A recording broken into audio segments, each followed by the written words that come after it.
And welcome back, everyone. Welcome back to another week, another edition of the KSL, the Korean StarCraft League, week number 75. So your weekly dose of Korean StarCraft. I'm of course SIVIP, with you. I'm joined by these amazing players, by the ByuN chats, and by my plushies as well. Welcome, welcome, one and all. And also a big shout to Scorpling. Thank you so much, Happy God. Thank you so much. Thank you so much for the raid. Hope you had a great stream. Hope you had a great ladder session. Hope you had a great time.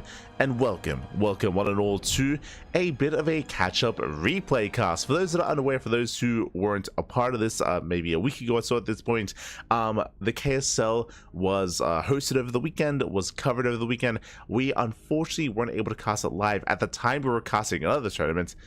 We're always casting, but we're always casting. We were casting the OSC mid-season playoffs, so we weren't able to cover both at the same time. But now we're here. Now we're back with week 75 of the KSL. Let's go. Let us go. So we have some catching up to do. Also, I hope you all had a great weekend. Again, it was a very intense weekend of StarCraft. A lot's going on with DreamHack Dallas, with the GSL coverage that we had as well. And the week continues with even more StarCraft. We're not stopping. Last night we were live with the Woody TV Monday. Here this morning we have the KSL. Tonight we have the May Madness. And this week we have not just Season 2 of GSL. This week we also have the EWC qualifiers. Oh boy, there's going to be essentially region qualifiers for Europe, for Korea, for the North Americas, and for the rest of Asia as well. It's going to be very intense, and best of luck to everyone involved. I saw Baby Marine in the chat. Best of luck to Baby Marine and all the other competitors that are going to be taking part. It's going to be very intense, especially the European qualifiers. I mentioned this yesterday. I mentioned this during DreamHack actually, after the event, how ideally I think a lot of European players were expecting the European qualifier to be a little bit less stacked, expecting players like Clem, expecting players, not quite Clem, because Clem here already has a seed, expecting players like at least Cyril, maybe even Raynor, to make a deep run and to qualify for EWC at DreamHack Dallas. That didn't quite happen. You know, upsets occurred. Top 4 was pure Korean players. Because of that, Cyril most likely will be a part of the European qualifier alongside your Raynors, alongside your other top European players. So that European qualifier is going to be very intense. It's going to be very intense. It's going to be very jam-packed. So it's going to be a bloodbath, and I look forward to covering it. Of course, we're going to be covering as much as we can here on the channel.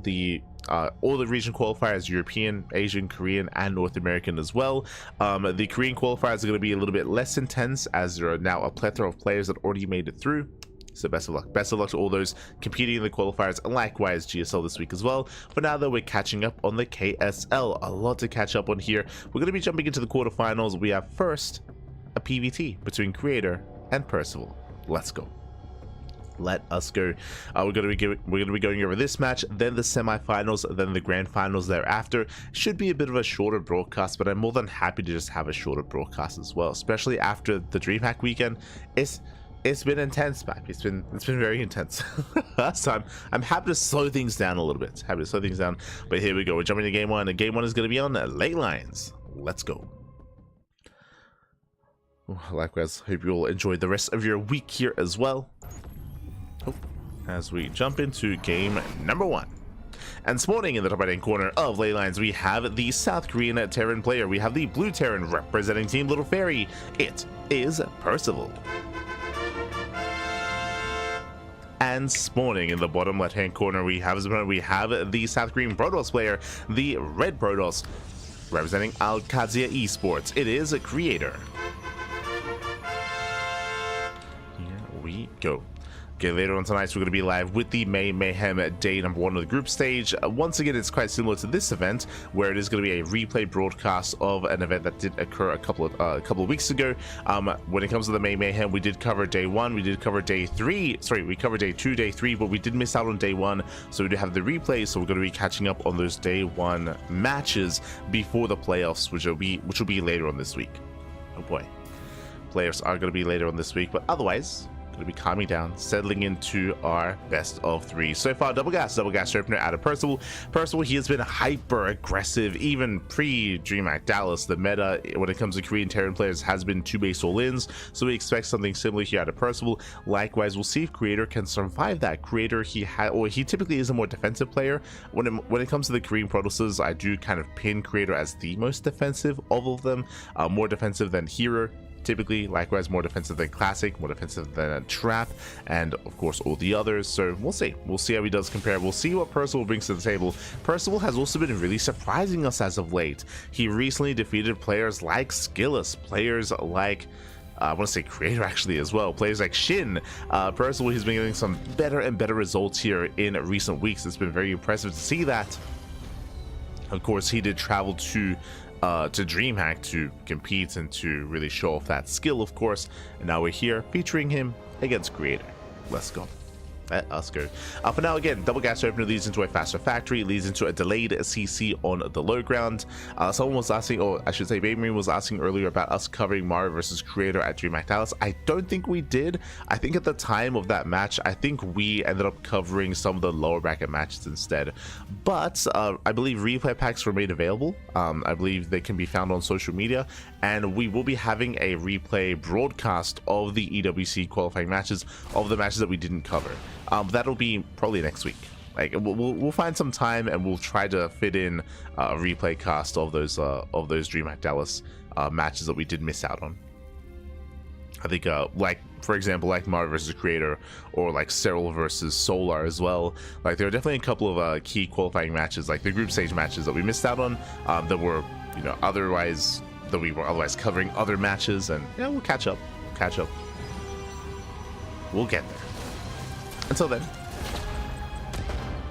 the Reapers are being active behind this Robo Opener out of Creator. We spoke about defensive play. We spoke about how Creator, he is typically more defensive, and there it is, Robo Opener back at home. This is a very safe way to open up here in PvT. Does give you access to early Immortal production, early Colossus production, or even early Observers, early War Prism as well, to help migrate, help bounce back. We do see Percival attempt to break into the natural safe on the SimCity Solid. There's a Sentry, there are Force Fields, and Creator, he is holding back at home. Likewise, across the map, Percival going for his Tech Lab on that factory, going Cyclone first. Hallucination does confirm the add-on setup, does confirm Reactive Marines, and the drop that's on the way. Now from here, we can go into an add-on swap into Banshee play, we can commit into tank production, we can make a second Cyclone. There are a couple of different ways that we can kind of transition out of this or continue aggression as well. Speaking of, there it is going to be the add-on swap, so it's going to be initially a Hellion drop, sorry, I should say Cyclone drop into, I imagine, Banshee play. We'll see if we go Raven instead. Drop is moving out. Yep, there we go. Cloak Banshee out of Percival, so we opposite go for the add-on swap. Again, this is one of the many possibilities that you can kind of transition or can kind of move out of from the initial Cyclone. Is going to be Cloak Banshee. Quite committed, but thankfully Robo Opener, so there is already access to detection, so we can get the Observer. Likewise, Cyclone drop into the mineral line, gets one probe so far, gets one worker, but shouldn't get much more than that. Heli Reaper does bust in. Uh-oh. Yeah, Creator not quite in position, a little bit late to react as well. Stalkers, they left idle here in the main. They do react, they do respond, they do take down the Hellion at least, but 3 probes do go down. Nice target firing shield, but not done in time. Just a couple of seconds too late, Stalker did fall, but in the end, Creator, he will hold, and he doesn't lose too much here. Oh my god, as a matter of fact, is going to be targeted down, does fall. Massive pickup. And we do see that the Stalker does barely survive. Whew. Oh my god. And with that, Creator, he will clean this up. At checking the trades here, 4 workers did fall, a Stalker, a Sentry. Not the worst trade here for Percival.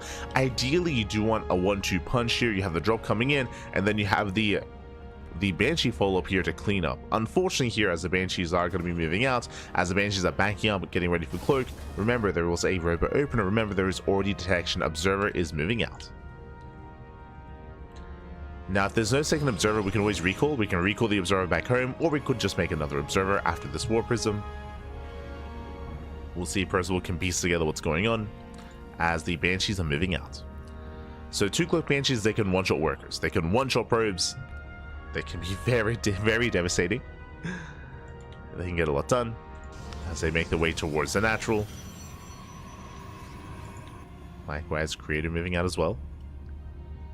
Is not making another Observer. Uh-oh. The one Observer's across the map. Does he recall? Does he chrono out a new one? Does chrono.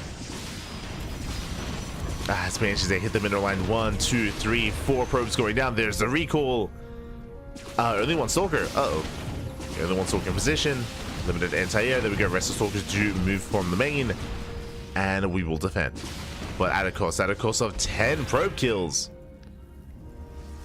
10 workers going down, that is well worth. At the same time, Creator dropping into the main, gets a tank.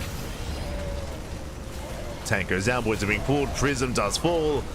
Warpin does barely complete, but this is going to be an expensive drop here. This Immortal goes down, yeah, brutal trade there for Creator.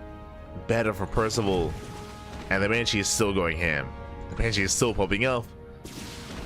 Shouldn't get much more done. We'll get maybe one more probe towards the end. The Banshee is turned away. Checking the trades here. So far, 16 probe kills. The Immortal, the War Prism as well. Very nice trades for Percival. And back at him, he's expanding. He's not going to base all in. Okay. Not going for the all in. He's pulling back, getting into stim, combat shields, building up his bio, getting more Raxes.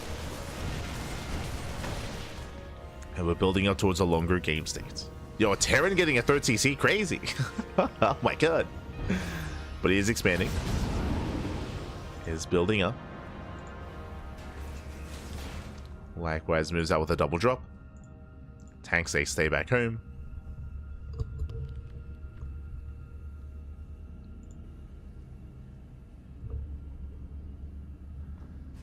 To stay back home as Percival does make his way towards the main. Oh, does boost in. Creator, he has eyes on this, but not quite in position. The drop does unload. Can go for the Stalkers, can go for the Pylon. Oh, that is not just Pylon, depowers everything, not bad. External Lance is not researched, and he trades nicely here behind the mineral line. Yeah, nice positioning.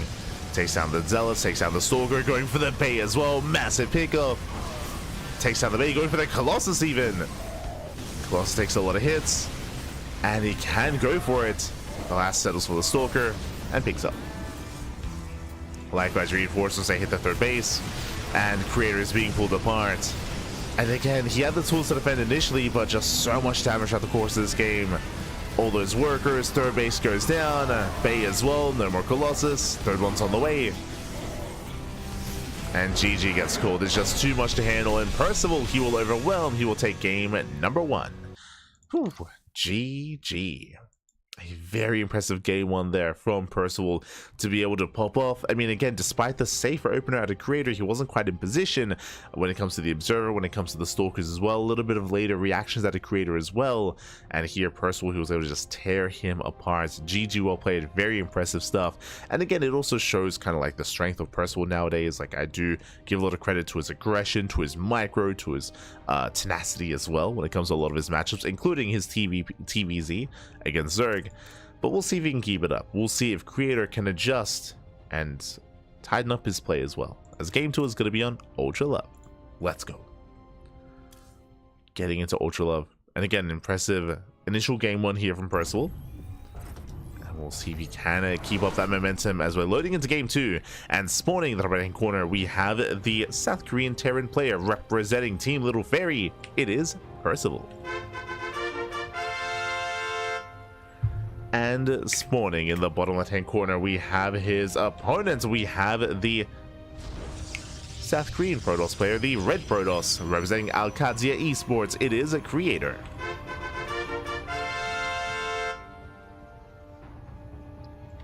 Here we go. Whew. Okay, and we'll see how Creator will adjust here as we load into Ultra Love. Ultra Love is a smaller map, a shorter rush distance by ground. You can be even more aggressive here on Ultra Love. Percival, he was aggressive, that is true, with drop play, with harassment, but he wasn't all in. Bear that in mind. He was expanding, he was taking up, he was working on that next step. Things just got very quickly, very out of hand. Here, we could see Percival commit even harder. Speaking of committing, double gas. Double gas opener out of Percival. Now, last game, if you remember, this led into initially a Cyclone drop followed by a Cloak Banshee. It was great, did a lot of damage. I don't expect the same build. I expect something different here. Still a factory before CC, of course. But from here, we can go into maybe additional Cyclones. We can open up with initially a Mine drop into tank production. We can go a couple of different ways here from the side of Percival. So we'll see. We'll see how he does open up.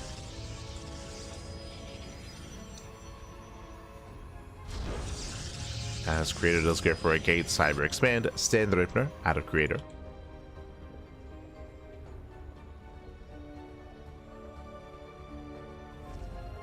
Initially does go for a Standard Start. Remember, last game did go for a Robo as his take of choice. At this time, we could go Robo once again, or a Twilight Council. I wouldn't be opposed to either one.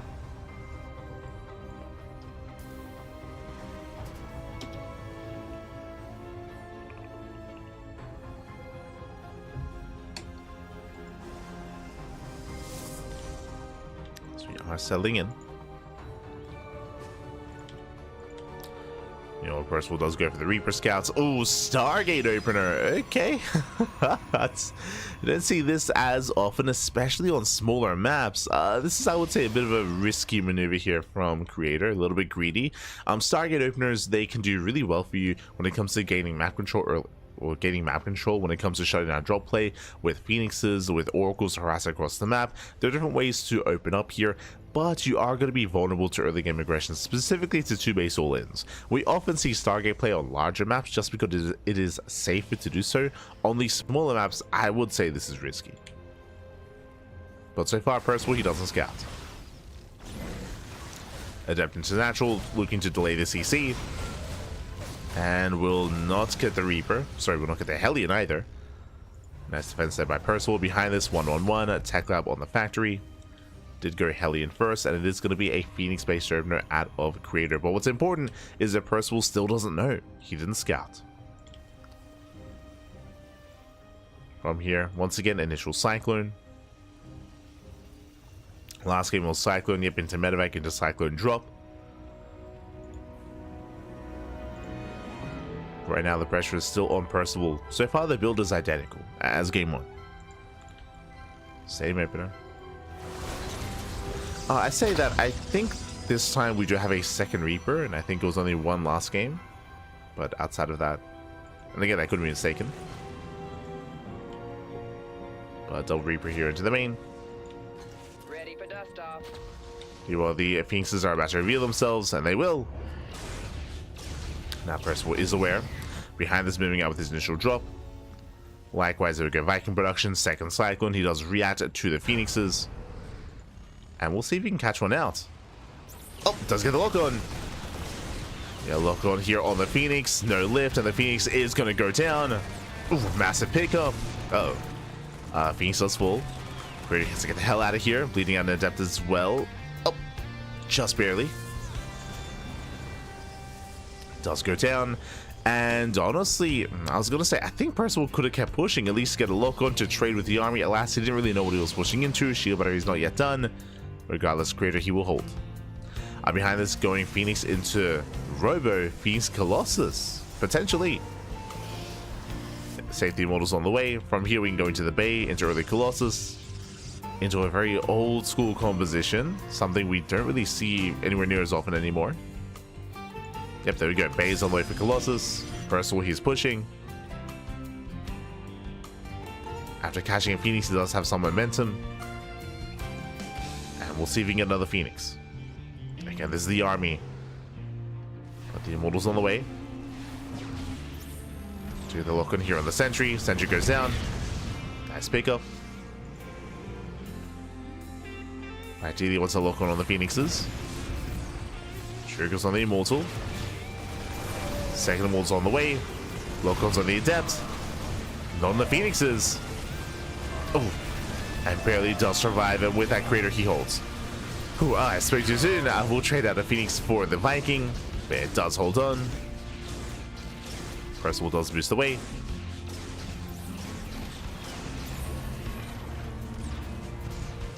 But it's going to bleed another Cyclone. Not bad. Meanwhile, Tank has arrived. Percival rallying into the army. Yeah, rallying too much. Percival does overextend. Tank goes down. Massive pickup. And Percival losing far too much here. Got a little bit too excited. Bled out all the Cyclones, the tanks as well. Behind this doesn't actually have any. Wait, what? there's one Viking. This is the army. One Viking, one tank. Creator does not keep pushing, but could have.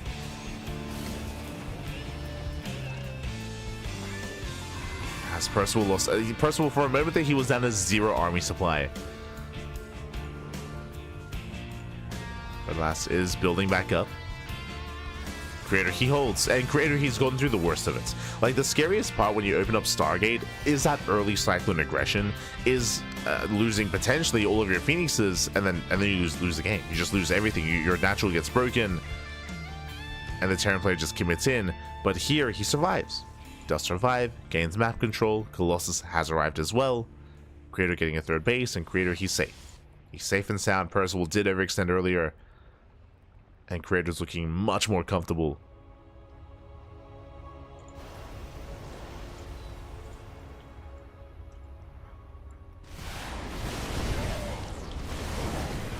Percival breaking out. We'll lose another tank.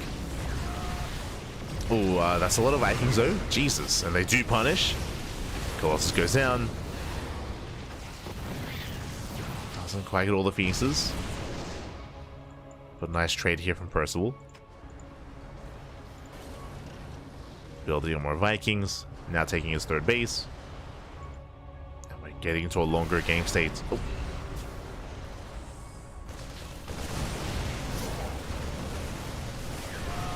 Likewise, Vikings going to be landing. They will clean up the Zealots at least, but the tank does go down once again. Yeah, tank goes down. Nice target flying on the Immortal. But Zealots, they trade well for themselves. Oh, and Percival once again bleeding out a little bit too much. There's just not enough support.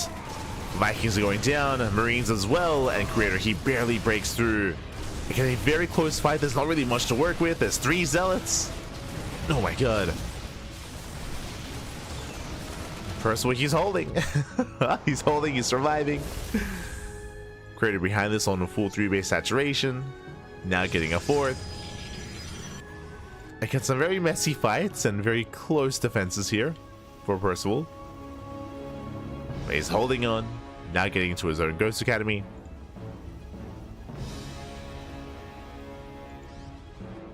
But now we have 2 Colossus for Creator. And the Viking count was reset.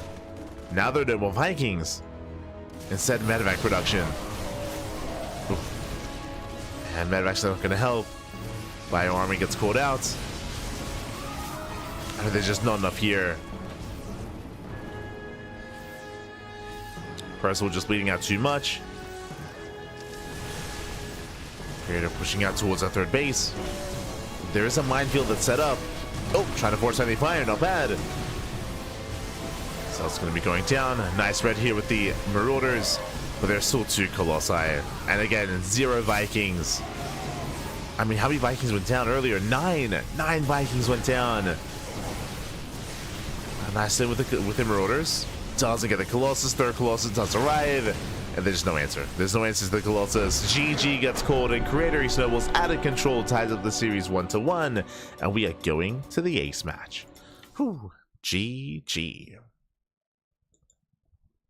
Go to the ace match. Again, there was potential early on from Percival, but did overextend, did bleed out a little bit too much. And likewise, you saw the deciding moments was that fight outside of the third base.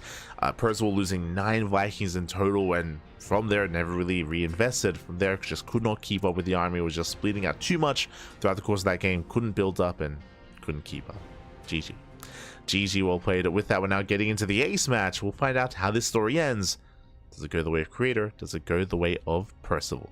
Let's go as we jump into game number 3. Here we go.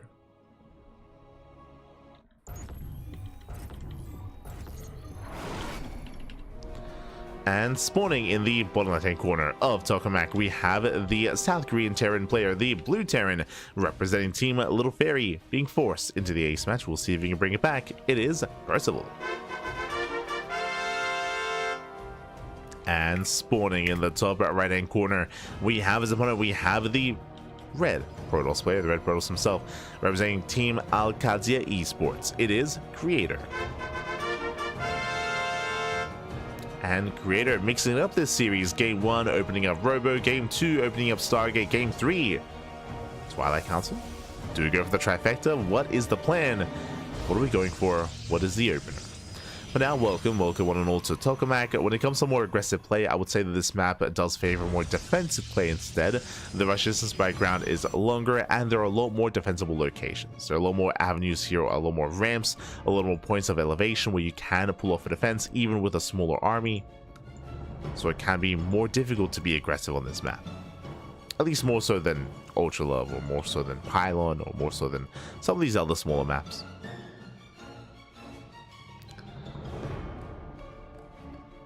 So we'll see how our players do adjust.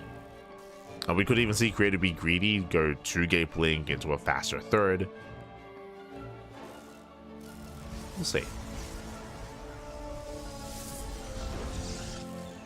Probe scout across the map. It does confirm the racks back at home. Likewise, do you see what I see for the first time this series? Single gas.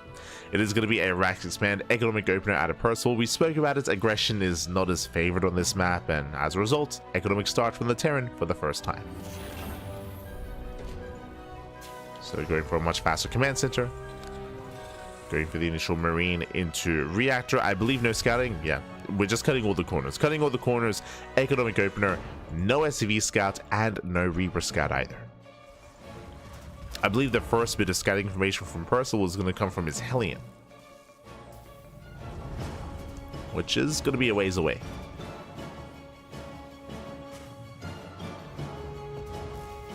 Just catching up with the chat. Hello, Salens 007. Noam Chomsky, of course. Baby Links as well. Good morning. Buenos días. Buenos días. Spaguts. Buenos días. Hope you're all doing well. As we are calming down.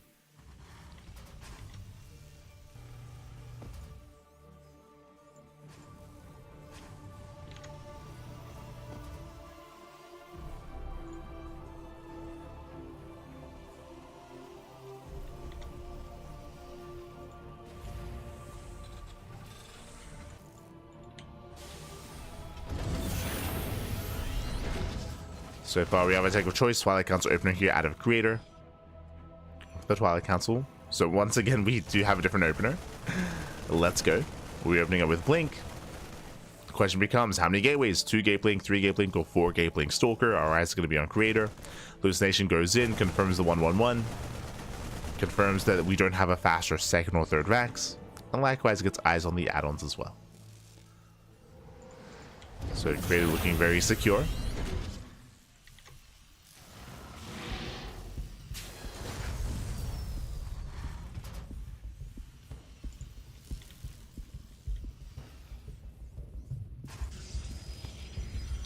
No extra gateway is going to be on the way, so it is going to be 3-gate blink. Very safe opener here out of Creator.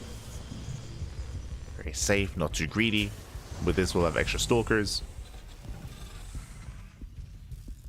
And we do have an earlier drop on the way. Interesting. Moving out with Vanilla Marines, moving out with the initial Cyclone. And this might catch Creator off guard. This is a bit of an offbeat timing. Remember, there's no stim, but likewise, no shield battery. Creator claiming the third base, and can we force a cancel? Marines moving in. Nothing in position. I stutter stepping, and the base is getting low. It's getting low. Cyclone moving in, gets a lock on the Adept. Adept goes down. Let's pull back here towards that third base. Nice control, pulls back the Cyclone as well. Does force a cancel. And nice pickup. From here, going for the Stalkers, doesn't quite get them. Cyclone gets targeted. And Percival, I feel like I have to get the hell out of here. Yeah, it does boost away. Whew, it does boost away, and that was well worth it here. May have lost the Cyclone, but did force a cancel on the third. Did snipe the third base, snipe the sentry as well. Not bad. Back at home, we need bunkers. Now it's time for the counterattack. So we have a tank in the main base and a bunker here at the natural.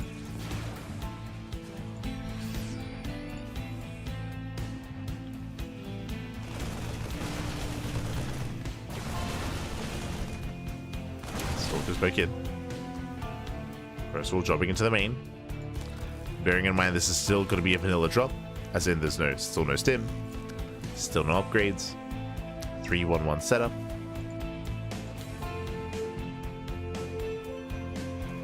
The drop does head into the mineral line.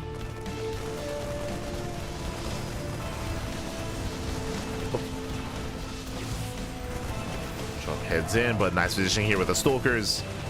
Remember, blink is done. One stalker goes down, but just the one. Yeah, this wasn't quite worth it here for Percival. Tried to catch Creator out of position. It was a risky maneuver. Wasn't quite worth it. At least the medevac survives. That was a lot of Marines thrown away. Likewise, the follow-up here is going to be charged, +1. We have the Bay on the horizon for Colossus. Creator getting into the mid-game. A dynamic that we, again, didn't really get to see over the weekend. I'll be honest. Barely got to see it. Even in Mario vs. Classic. But I appreciate it nonetheless. As Percival's mimic gets spotted.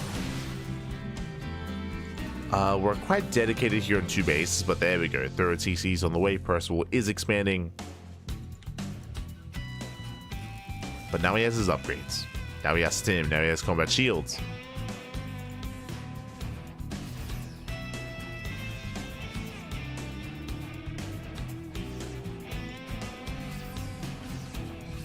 Let's move out.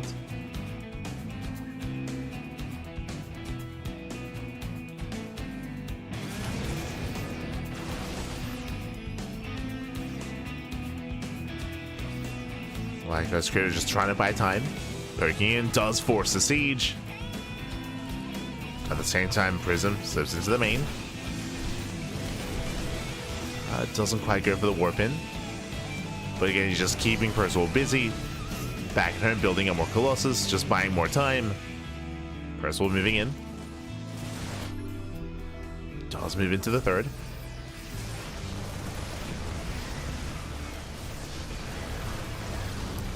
Shield Battery is going to be going down. Nice position with the tanks. Force fields are okay. And again, they're just buying time. The first Colossus has arrived. Marines, they stim in. They take down the pylon. Zelta coming from behind. This tank's going to be going down. Does have the Colossus. Yeah, nice out of the Colossus, but the tanks do fall, and that wasn't quite worth it. We'll lose everything. It was tempting to dive. But Creator's holding. Creator, he's holding on. He's got his Gateway Army. 4th base on the way. And it was an impressive dive, but I mean, as we saw, lost everything in the process. Once again, better force fields here out of Creator. Locks down the Marauders. Percival trying to rally in. Taking his own third.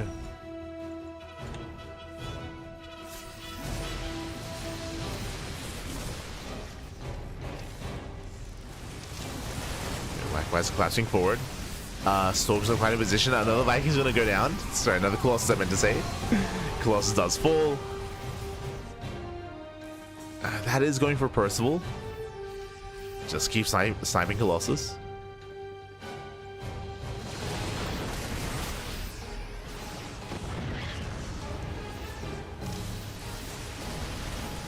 Likewise, Wooden Mines did persist. They did persist. Gonna be diving in. Bazella reinforcements have arrived. Trying to force some friendly fire. And base at the mine shots. And Creator cleans up the army once again, forces this back. Oof. Catching out reinforcements. And what's the most scary here is that the armies have been trading back and forth, but Creator, he does maintain his economy. Didn't lose any probes. His 3rd base, his 4th base, all fully saturated. So Creator, he can afford these trades. He's been mining more for longer. More Zealots warping in. This time saves the Colossus. Ooh. Nice juggling. Nice save. Oh my god. His mine shots are going off, and now no more Widowlands left. Prism taking a lot of hits. Prism is going to go down. But the army's overstepped, and Creator, he's done it. He's done it. He breaks on through. Zealots chase the Marauders.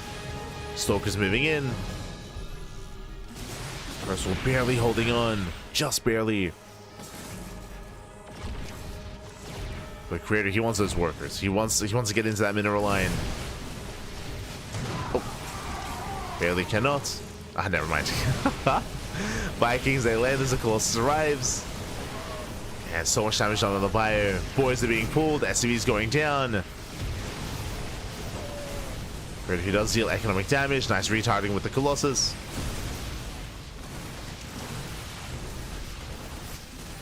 Creator moves in. 13 SCV kills. And back at home, getting another expansion. Getting a 5th base. Getting up to 5 bases. Cripples the economy. 21 SCV kills. It just doesn't stop. Just doesn't stop. Focusing down the CC. Oh. Nice EMP. Nice EMP, but again, Percival, he's now contained on 2 bases. Contained on 2 bases. He's got Ghosts, he's got Widow Mines. Like, the quality of the army is there, but doesn't have the quantity. Just doesn't have the numbers.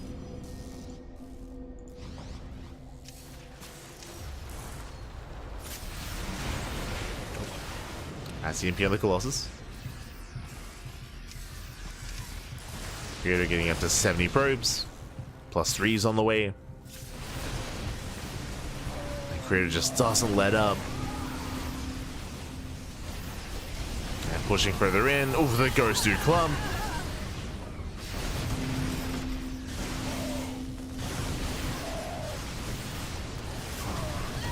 And Creator is just overwhelming. There's some nice mine shots here on the Zealots at least. But GG gets called. The writing is on the wall. Percival is contained on 2 bases, cannot expand, and Creator will take the series 2-1, advancing on to the semifinals. GG. Whew. GG, well played. Congratulations, Creator. He does claim the series, does advance on. Shout out to Percival, looking quite strong, quite powerful in the first game. Again, was much more aggressive in game 1. Game 2 was more quirky because of the Stargate play, because of the Phoenixes. Like, it led into a more awkward kind of mid-game setup from the side of Percival, where he had potential, don't get me wrong, he had potential in Ultra Love, but he did bleed out a little bit too much. The fights just didn't go the way he was hoping they would, and he wasn't quite able to punish Creator in the end. Here in game 3, this was Creator's game. This is where he was a little more comfortable on a larger macro map as well. Percival likewise did embrace the more economic builds, and it did mean that Creator was just so much more comfortable. There was still some nice moments for Percival, don't get me wrong, when it came to some of his early trades, but it just wasn't quite worth it. He was maybe just getting a little bit too excited, a little bit too cavalier, maybe a little bit overly aggressive in game 3 on the ace match, and GG. GG, well played. With that, Creator does claim the series. And up next, we have our first semifinals match. Up next, we're going to be following Creator into his next series. Up next, Creator versus who? Versus Solar. Let's go. It is going to be a ZVP. Coming up next, it's going to be a Zerg versus Protoss. This game 1 is going to be on Persephone. And again, we do have less matches here, as I believe this was, of course, the week of the GSL qualifiers, and likewise players getting ready for Dallas. So the bracket was a little bit smaller this time. So straight from quarterfinals, bam, into semifinals. And here we go, spawning in the top left-hand corner of Persephone. We have the South Korean Zerg player. We have the Red Zerg representing Team Falcons. It is Solar. And spawning in the bottom left-hand corner, we have the blue Protoss player, or the blue Protoss himself, representing Alcadzia Esports. It is a Creator. We go. And again, these two often go back and forth when it comes to their series. Creator, again, he has a very unique style of PvZ. I mentioned earlier how defensive he is, even here as well. Creator, he does like to mix in Twilight Council openers and mix in Glaive Adepts. That is true, does like to mix that in. But likewise, Creator, he's also willing to go into like double Robo, double Colossus production, into like a more later game state. He isn't really one to switch into Skytoss too quickly, not like Classic. Like Classic, he's more than happy and more than willing to switch into Skytoss like once he sees an opening, once he sees like a bit of a lull in the game and some freedom, then he will throw down the Fleet Beacon. Creator, instead, he will throw down like extra robos and just double down into a maxed out ground army instead, at least typically. But we'll see. We shall see. For now, we do have our initial openers. Hatch gas pool, standard opener out of Solar.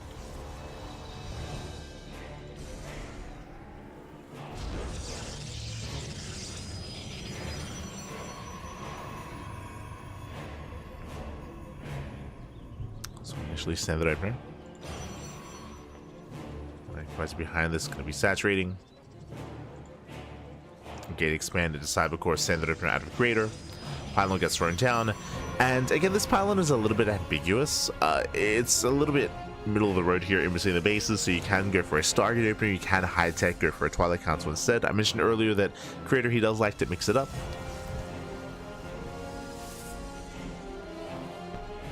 And we'll see what he goes for on a map like Persephone. Here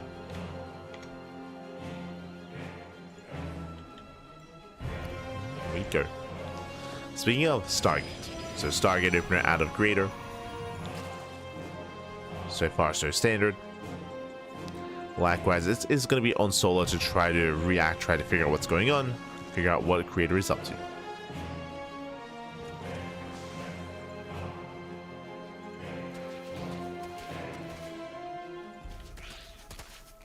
So our third base from Solar, just now droning, saturating.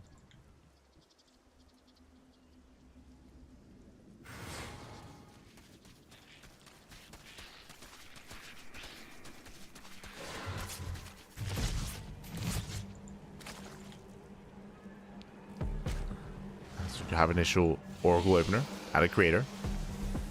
Does open Oracle. We'll see if he actually keeps his Oracle banked up in the main. This is something that Creator does like to mix in, where he would bank up his first Oracle, keep it at home, wait for the second Oracle, and then move out. The purpose of that would be to make it look like it's not a Stargate opener, and as a result, Solar would delay his spores. So we'll see if he does stay at home. No, there's a rally. There's a rally, moves out. He's going to move out. The Overlord will not quite confirm this yet, but Ling's a fan out. Creator makes his way across the map.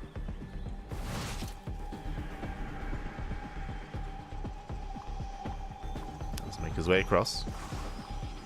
Ling threatens to dive. So far, the Oracle has yet to be scouted. Until now. Spotted by the Overlord. Perhaps a Drew threaten a shade. Spores are on the way.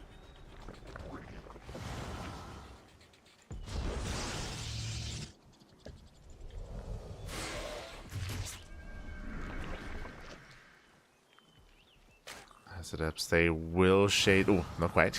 They don't quite shade in. We do have a Twilight Council follow-up into a Forge. Third base is well underway, so again, looks like a standard follow-up. So Stargate opener into a third base, into +1 and Blink. Nothing crazy yet out of the Creator.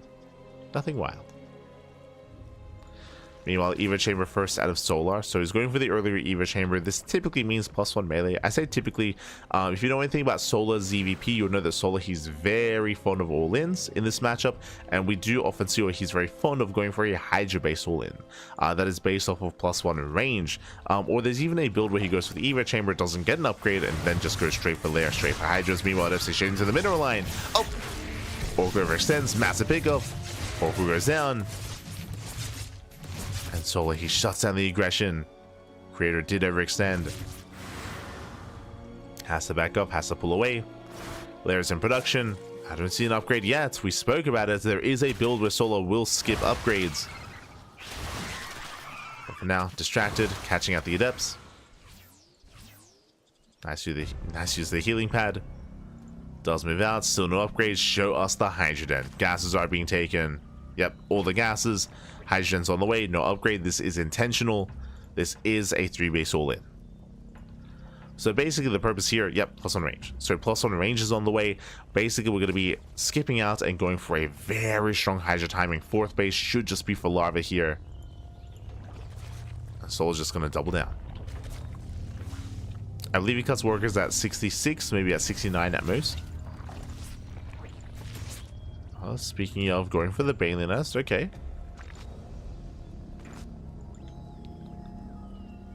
So let's go for the nest. Behind this Creator, he is just stuck at home, building up. Behind this, going into Storm.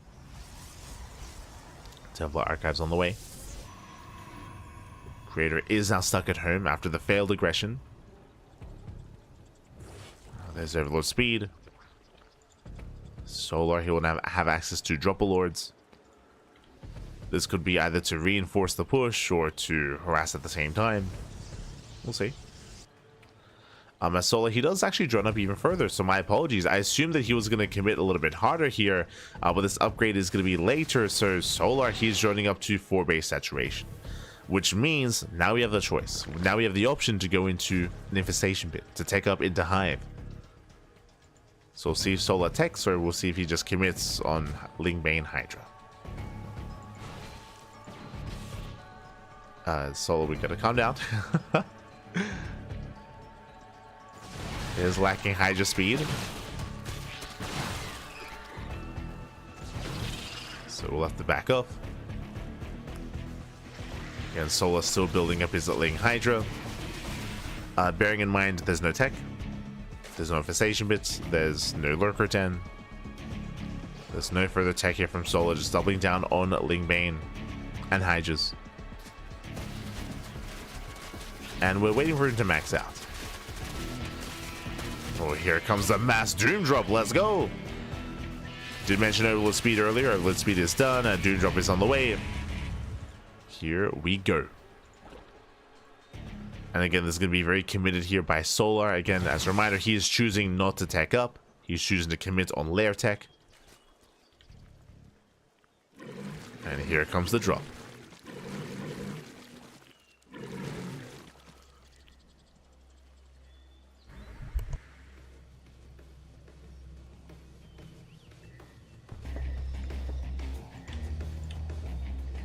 As the drop is moving out.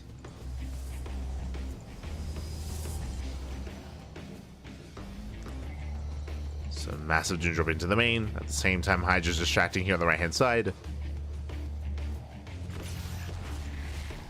Now Creator, he does have Storm. Solar, he's maxed out. And again, this is a lair based all-in. There's no other tech. This is designed to break a Creator. He's banking so much on that drop. Stasis going up. Likewise, Doom Drop does unload into the main. Solar so far distracting. Storms, they do connect. Yeah, brutal connections here on the Hydras. Oh my god. Hydras going down at the same time, drops into the main base. More Storms going to be coming in. And despite the drop play, Solar, it does take a lot of Storms to the face. And Creator, he defends. He defends the main. Does defend the main base at the same time, though. Solar, he breaks through on the right-hand side. Gets into the mineral line. Does force a recall. And Creator, he's holding. Wow, Creator, he's holding on. He barely loses any workers. What was that? 2 probes. Only 2 workers go down. And this fails to get damage done. And remember, Solar, he was all in. Solar, he was all in. Solar, he has no other step here. He has no other tech. He's being outscaled. So as the game goes on, it's getting better and better for Creator. Building up more High Templar, more Storm. Oh, speaking of, he does overextend. A bit of miscontrol. Throws away an Immortal, throws away High Templar.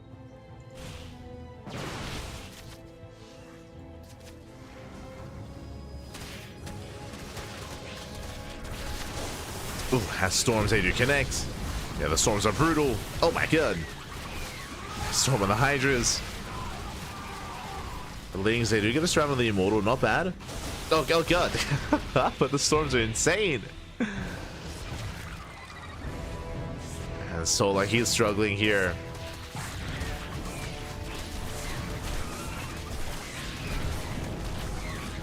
As the Lings are being cleaned up. Oh, but Creator, does he have a Storm? Without Storms, he cannot hold on. Here we go, High Templar moving in. Banelings are coming in for the flank. Up! Oh, they do connect with the High Templar. Massive pickups. High Templar go down. And who needs Storm when you have charge lots? who needs Storm? Pappy and Zealous, they do clean up. And again, Solar's been all in this entire time. Remember, for the past almost 5 minutes at this point, Solar, he has not been teching, and he's still not. There's no infestation bit, there's no hive, there's no further upgrades. We're stuck on 1-1. We never started +2. Like, Solar, he needs to end the game. Meanwhile, Creator taking up into Sky Toss. Stargate's on the way. Fleet Beacon's on the way. And at this point, it is too late for Solar to tech. Like, it's either Solar ends the game or he ends the game. Like, it's like, there's no other option. It's too late, Pipe. It's too late. He's committed.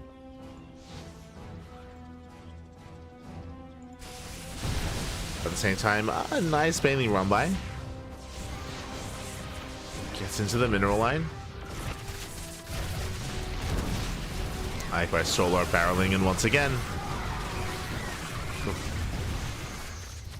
Please had a lot in the process though.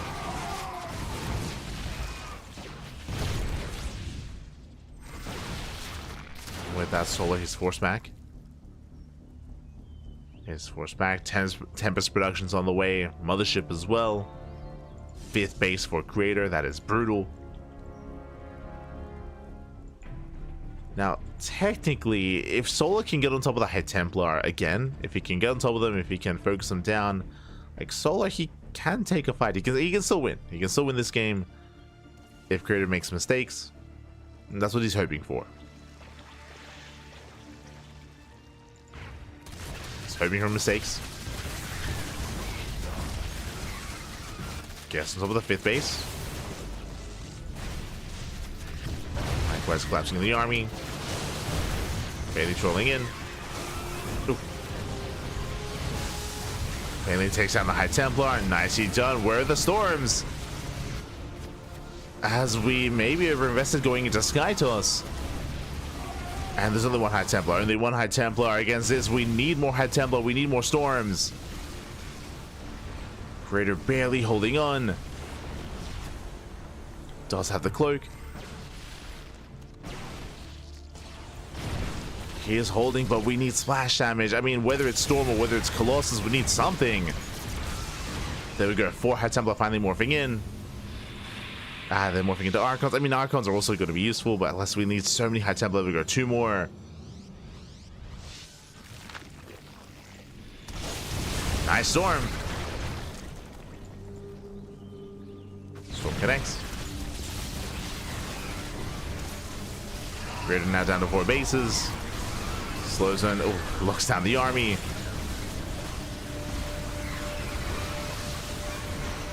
And this time Bailey's they crash into Archons. Not the most efficient pickoffs. And not the most efficient trades. But once again, though, are we running out of storms? Now the High Templar goes down. Creator, he barely doesn't have enough. He has to back up. But the Tempest, though. Are they getting value? Yeah, they're getting value. Creator once again is barely holding. Solar's been all in for 10 minutes. It's crazy. He's been all in since what, like the 6-minute mark.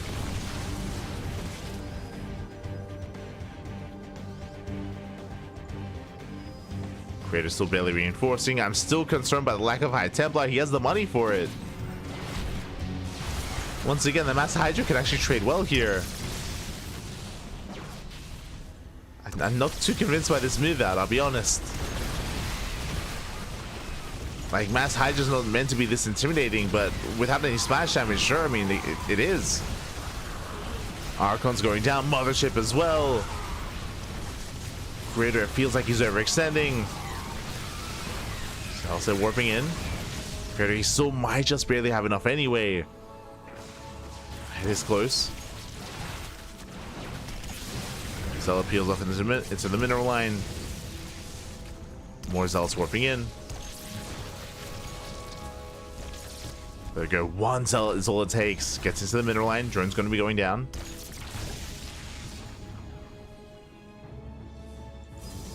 There we go. High Templar now morphing. Jeez. Like, Creator has been missing macro cycles. You can see Creator, he has 1,000 minerals in the bank. He has 300 gas. Like, he just has been missing warp ins. And that has been slowing him down, but here we go. This is an army. Created with Archons, with Storm. Please have 1 Archon.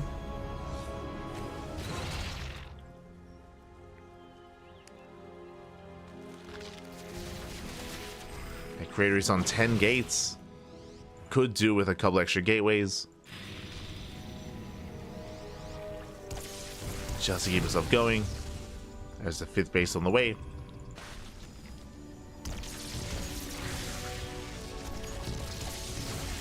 And again, it has been a little bit shaky here from Creator, but it should still be his game. Like, this should still go in favor of Creator. Likewise, pushing forward. Breaks through the Hydras, and there we go. Creator, he overwhelms. Hydras are falling one after the other. More Zealots going to be whirling in. Solar has to abandon the base. At the same time, nice vending army. 35 probes. Oh my god. As Creator, he was heavily oversaturated. Uh-oh. And suddenly Creator, he's that much more committed. It's gonna keep going. Does have to keep pushing. There you go. 3 more High Temple morphing in. Just for Archons. No Storm.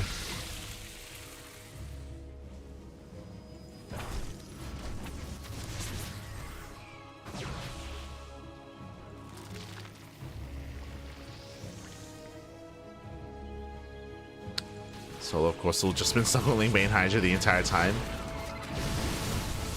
For almost the past 15 minutes. It's crazy. It's crazy. And there we go. Creator now can just steamroll forward. GG gets called. He does overwhelm the army, and Creator, he will take a lead in the series 1-0. GG.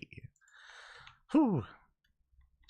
GG, well played. Again, Creator, he had a stronger start, is what I will say, and it should have been a bit of a cleaner game as well, but yeah, it was a little bit surprising to see Creator, again, just have a bit of a shakier follow-up there. Again, he was just on a very low High Templar count. He wasn't really relying too heavily on them or too heavily on Storms. He was missing some Warpins here and there, so that was a bit of a more shaky game than it needed to be. Regardless, he was able to find his footing towards the end. He was able to commit and able to break through. Still did take it in the end. GG. GG, well played. Solo, of course, he was all in for so much of that game, and he just committed time again, and it almost worked. He was almost able to break Creator, but not quite. Barely, not quite. And that leads us here into game number 2. That leads us into Tokamak.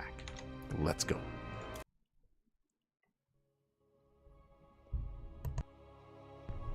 Is it really an all-in if the all-in lasts 66% of the game? Yes.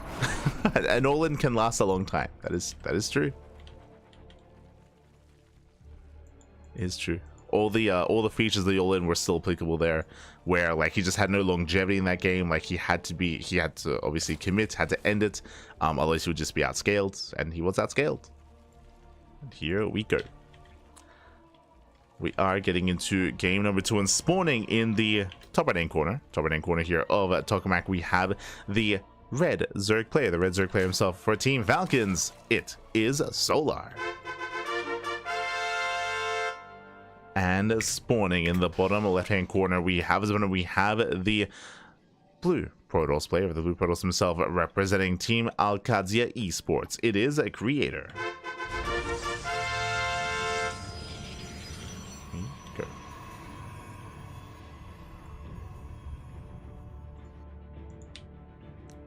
Go. Any Terran matches coming up? We just covered Percival, so we just did cover one of our Korean Terran players, and we will be featuring ByuN afterwards as well. As after this semifinals, it is going to be ByuN versus Rogue in the other semis.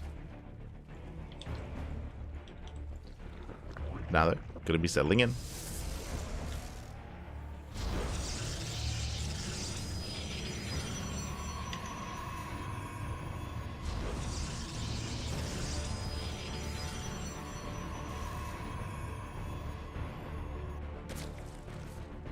So far we have our standard opener here out of Solar, Hatch Gas Pool, standard opener out of our Zerg player, likewise a Gate Expand into Cybercore out of Creator. Nothing crazy so far. Now we are loading into a much larger map of the map pool.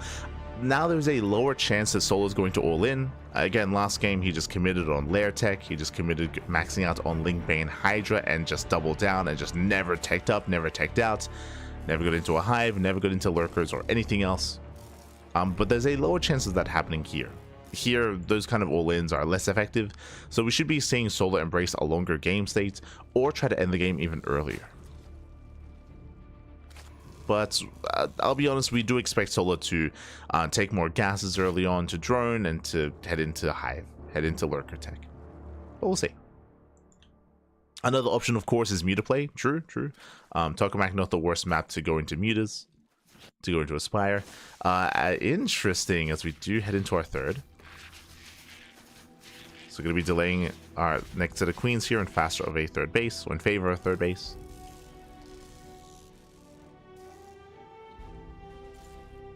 Behind this creator opening up with his Stargate.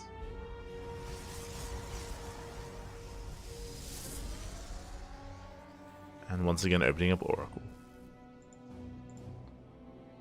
Here we go.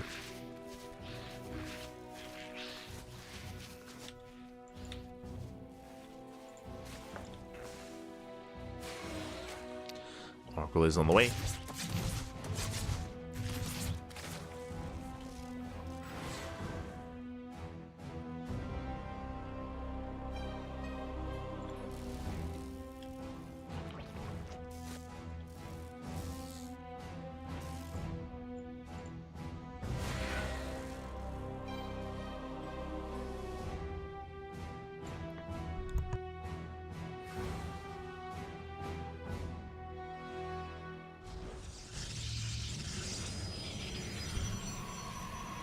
As you see, Solar threatening the third base, so far Creator is keeping up.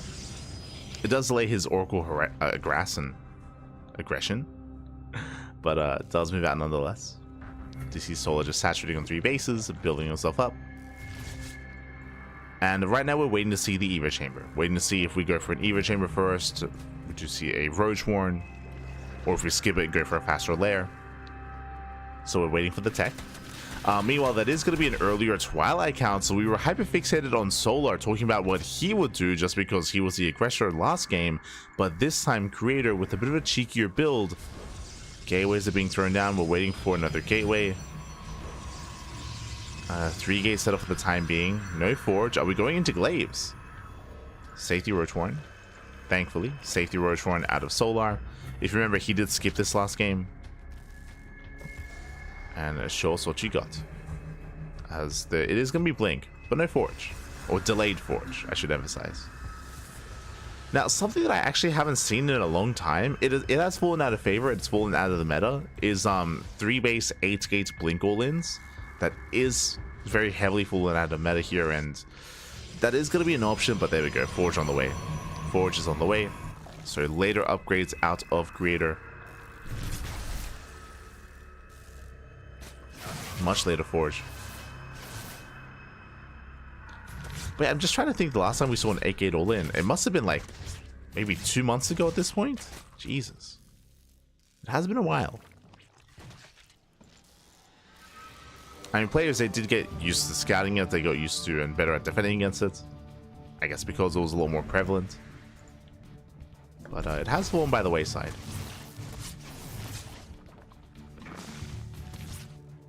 Behind this Creator, he does get a couple of workers. Behind this, taking up into Storm once again. So +1 and Blink into Storm. Meanwhile, Solar, he's actually committing quite hard here into Roach production. Okay.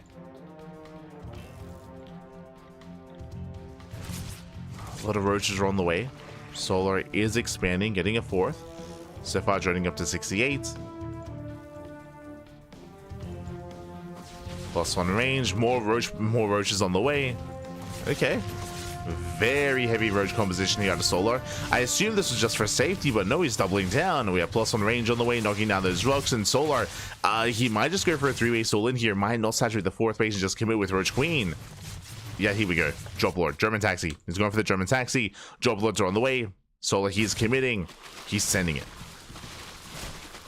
Okay, bold move on Tokamak. Bold move. So far unscouted. So far Creator, he's expanding, getting a 4th base. Right now it's all about defending though. We need shield batteries. We need shield batteries. We need warp ins. Solar, he's gonna send it. This will hit with +1. Oh, actually, this won't hit with +1. So again, still building up more Roaches. Oh, Solar, he gets supply blood. Oh god. Brutal supply block. That is going to slow him down. Here come the Dropper Lords. And Creator, he is still yet to confirm. And now he does. Yeah, now he sees all the roaches. Now he's a little bit more aware. And immediately cannons. Immediately cannons are on the way. Shield batters are on the way. But again, this is a late reaction out of Creator. Now remember, he can just abandon the fourth. He doesn't have to save it. As here comes the all-in. Oh, nice stasis. Stasis goes up. It's all or nothing for Solar. Storm is done for Creator. And again, he has a decent defensive setup here. And Solar, he does bypass the third base, rotating over towards the fourth instead. And there's a chance here that Creator might fight without all of this support, without all of this defense. Fourth goes down. We did mention that this doesn't really matter too much. Meanwhile, lane drop into the main. Cannon will finish in time. A bit of an awkward engage here out of Solar. Does push in. Storms, they graze the army. No major connection. Better Storm. Roaches, they sip into the bases. Yeah, they're sipping into the natural. Creator getting torn apart. Roaches, they bust into the main. Creator not quite in position. Solar does catch a couple of Stalkers. Likewise gets into the main mineral line. Decent Storm. A better Storm towards the end. We need more. And then he's getting them. Jesus. The Storms are good. But is there enough? Again, the cannons are too far back. Archon goes down. Oof. Piles are connecting. Solar is trading well. Hive is being cleaned up. It's being cleaned up, leading out a lot of Ravagers. Oof. Ravagers getting picked up. And Creator, he's holding. Creator, he's holding on. Behind this, Solar is still just doubling down.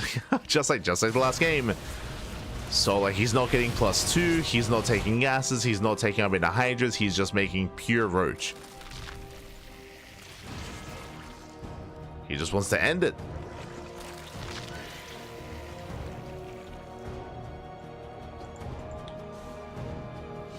And again, this is typically how Solar does approach ZVPs. It's non-stop all-ins. Just non-stop all-ins. It's very Maru-esque now that I think about it in a certain way. Like Maru in TVP. But here we go. Balze's turned away. Solar committing in. The Queens, they waddle across the map. Oof. And turning back the Immortal. And he will catch one. Immortal goes down. Nice pickup. Takes down the Immortal, going for the other as well. And Solar, he's overwhelming. He's just overwhelming the army. Again, just not enough Immortals. I say that, never mind. We do get a decent flank. Solar running out of Roaches. Okay, the Ravagers are getting picked off as well. I'll take down the Cybercore, not bad. But we get a brutal surround. And with this surround, Creator, he should force this back. Biles, they keep connecting. Do you keep connecting? Oh. This Creator does hold on to his 3 bases. Behind this, Solar going for the gold. Just to keep himself going.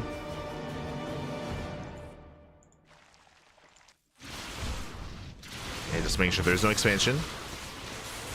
Is no 4th base. Oh. Coming in for the surround. Nice catch. Does punish the Stalkers. Stalkers getting punished. Biles once again, they take down the Archon. Oh. Still brutal trades. Still more efficient fights here from Creator. As Creator, he's up to 4 Immortals. But Solar, he can keep this going. Again, takes the gold, takes a hybrid base. So again, bearing in mind, Solar, he has not droned in like 6 minutes. But he has a fresh base, he can just transfer over. He has a boosted economy. He can keep himself going.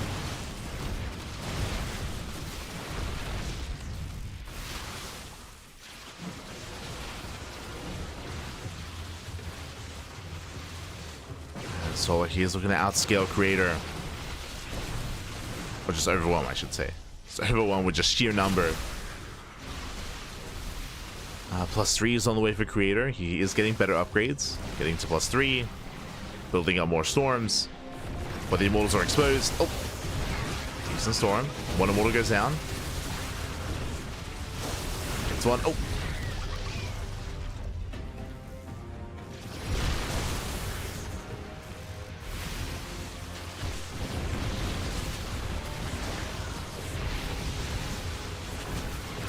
It's one immortal. Likewise collapsing in. Yeah, the immortals are falling one after the other. Now there's no more static defense. And Solar, he has done it. He does break through. Who needs to drone? Who needs to take up? Nah. Not Solar. Just double down. Just commit. As Creator is down to 2 immortals. 2 immortals remaining. Takes down the Archons. They both do go down. Solar, give him credit, is getting +2. +2 has begun. Let's go.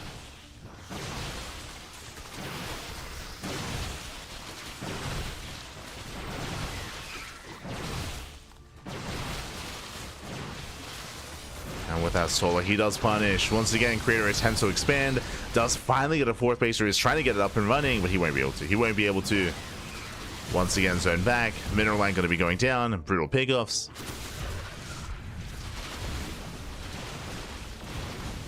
There's 2 immortals remaining.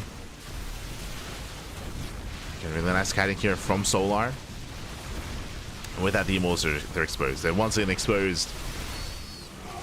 Creator Court defending his 4th base and his 3rd. He's just so spread out. Oh. He's left some some roaches, some ravagers as well. Some decent trades towards the end, but it's just a numbers game at this point. Creator just cannot keep up. Not like this.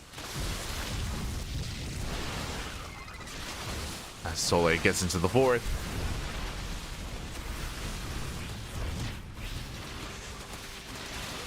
And once again, the 4th, it's going to go down for the 2nd time. Creator, he just can't expand. He cannot break out. Not like this. Not like this. And again, I was impressed initially. I was very impressed with the initial defense. But it was a late scout. It was a late scout, late realization of what was happening. Likewise, he took a lot of bounce to the face, and GG gets called. Solar, he will overwhelm, and Solar ties up the series 1-1. We are going to the ace match. Whew, GG. We're going to the ace match here, going all the way to game 3, and we'll see how this story ends. As, oh good, we are loading into ByuN for game number 3. Oh boy. Now, so far, game 1 and game 2, Solar has gone for different variations, but non-stop 3-base all-ins. Non-stop 3-base all-ins here out of Solar. Again, this is what he's known for in ZVP, so we do expect to see aggression again. What I will say, though, loading into ByuN, is that we could see earlier aggression. Here on ByuN, this is more known for even 2-base all-ins. So we could see Solar cut workers earlier and be more aggressive earlier on as well. We'll see how both players will approach this. As spawning in the top left-hand corner of ByuN, we have our South Korean Zerg player. We have the Red Zerg representing Team Falcons, tying up the series 1-1. It is Solar. And spawning in the bottom right-hand corner, we have the South Korean Protoss player, the Blue Protoss, representing Alkadzia Esports. It is a Creator. We go. So game 1, Creator, Solar, he went for a 3-base Lingbane Hydra all-in. Game 2, it was for a variation of German Taxi with pure Ling Roach Ravager all-in, also on 3 bases. When I say 3 bases, I do mean 66 workers, so 3-base economy, with a 4th base mainly for Larva. But here, welcome to Pylon. Pylon is known for even earlier aggression, like all-ins, whether it's ARAXs from one side, or even 2-base all-ins in TVP, or even here, even 2-base all-ins with earlier German taxis are also seen quite prevalently on this map. Even just Lin Queen walks across the map as well, we have seen on Pylon. This entire series, it's been Creator being the defender, and I feel like that role is going to be the same here as well. He's going to just reprise that role of defending, and we'll see if he can pull it off. Now, I might be getting ahead of myself. I'm assuming that we're going to see aggression out of Solar again, but we'll see. For now, standard openers. We have our standard openers. It would make the most sense if Creator were to open up once again with an earlier Twilight Council. I'm referring to like Stargate opener into expansion, into a Twilight Council, into earlier Blink. Just to be safe. We'll see.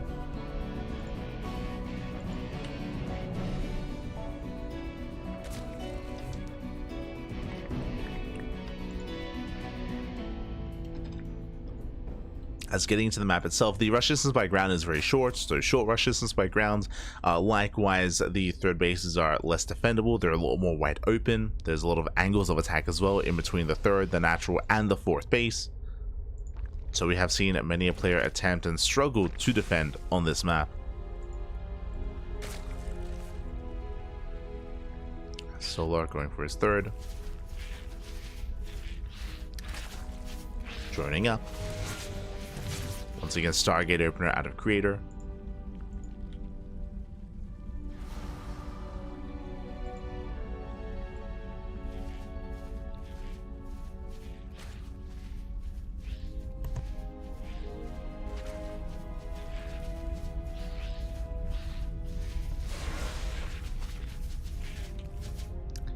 So he does threaten the shade. Toadep's taking one shot drones, and he does commit. Yeah, 1, 2, 3 drones going to be going down. This is brutal damage already, getting up to 4, getting up to almost 5. Did I say almost 5 drones go down? That is a brutal start here for Solar. And Creator, Oracle into Void Ray. Interesting. The Void Ray is going to hunt down the Overlord, is going to deny vision, deny scouting. This could be for hidden tech. It could not be. That's what's dangerous about a Void Ray. Don't know what could be behind it. Creator moves out, more drones going down, no Spore in position. And just a really shaky start here for Solar. Letting out how many? 8 drone kills already. Oh boy. 8 workers go down. We have more queens on the way. Interesting. This might just be a Link Queen all-in. Like Solar, after losing this many workers, it's hard to macro out of this. And it's not uncommon to just commit. So we'll keep an eye on Solar. We'll see if he drones. Right now, Solar is supply blocked as well. So got 8 drone kills plus a supply block. Okay, he's droning. Is droning, is saturating. So Solar, he has a lot of catching up to do. 9 more drones on the way. Meanwhile, a Robo follow-up, not a Twilight Council. This tells me, this almost looks like Creator's expecting an all-in. With a Robo opener, this means that if a Roach gets thrown down, if we have a Roach-based all-in, then Creator will have early Immortals. Early Immortal production here. But again, Solar, he did somewhat drone up. Solar, he supply blocked once again. 4 more Overlords on the way. Layers in production. And Solar, he is going for Roaches.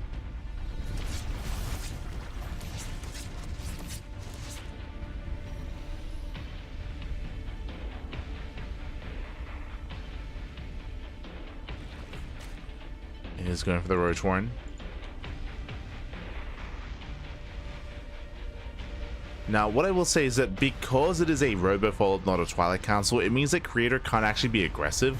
Like, we often see if say, a hero were in this position, or any other Protoss player were to get this much economic damage this early on, that's 12 drones, by the way. 12 drone kills and all these supply blocks. They would follow this up with Blink, with +1, and just move out across the map, and just send it and go for a Proxy Pylon to reinforce, and Proxy Gateway to reinforce. But because of the Robo Opener, Creator doesn't really have that kind of pushing power.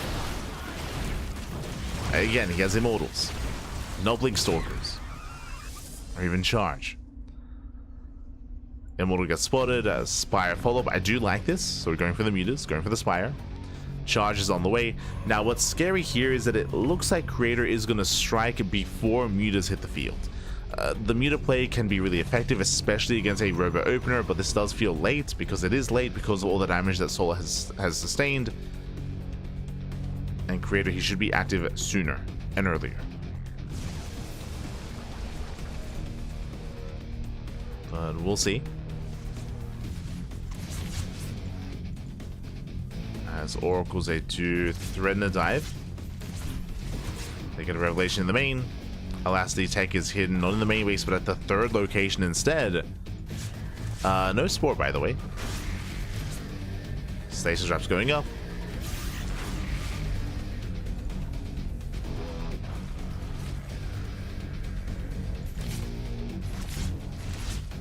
Oracle's going to be zoned back. And Creator, he's not going for the timing. He's going for a second Robo into a Temple Archives, into a Bay as well. Creator, he's taking up so much. And because it's taking up so much, that means his army is going to be smaller. That means his fourth base is going to be later. That means that the Spire is going to go undetected. Yeah, the Spire is done. Mutas are on the way. Again, no scouting out of Creator. And Creator, he is hyper-fixated on an anti-ground army. Which, to be fair, like, this would be amazing against Hydra Lurker play. If that's what was happening. Research complete. Oracle gets a Revelation, Seasoling Roach. This should be suspicious. Like, the gas has to be spent somewhere. Yeah, he knows. Yeah, he does know. Does spot this. Phoenix production has begun. It's a late scout at a Creator, but he does scout nonetheless. Cannons are on the way. Prism moves out, and Muse will go for the main.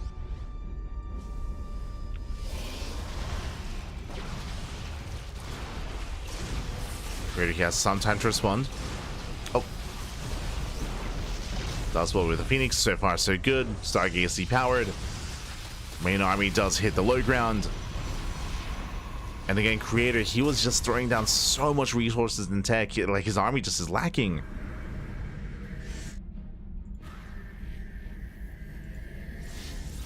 So a really strong start at a Creator by sniping all those workers, but a shaky follow-up. As Creator, he has no Blink. He's building up more Colossus.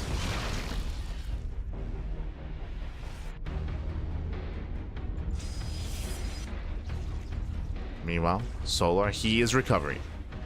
I would even say that at this point he has recovered in this game. Been able to redrone, resaturate. He's going into mass muta. 20 mutas.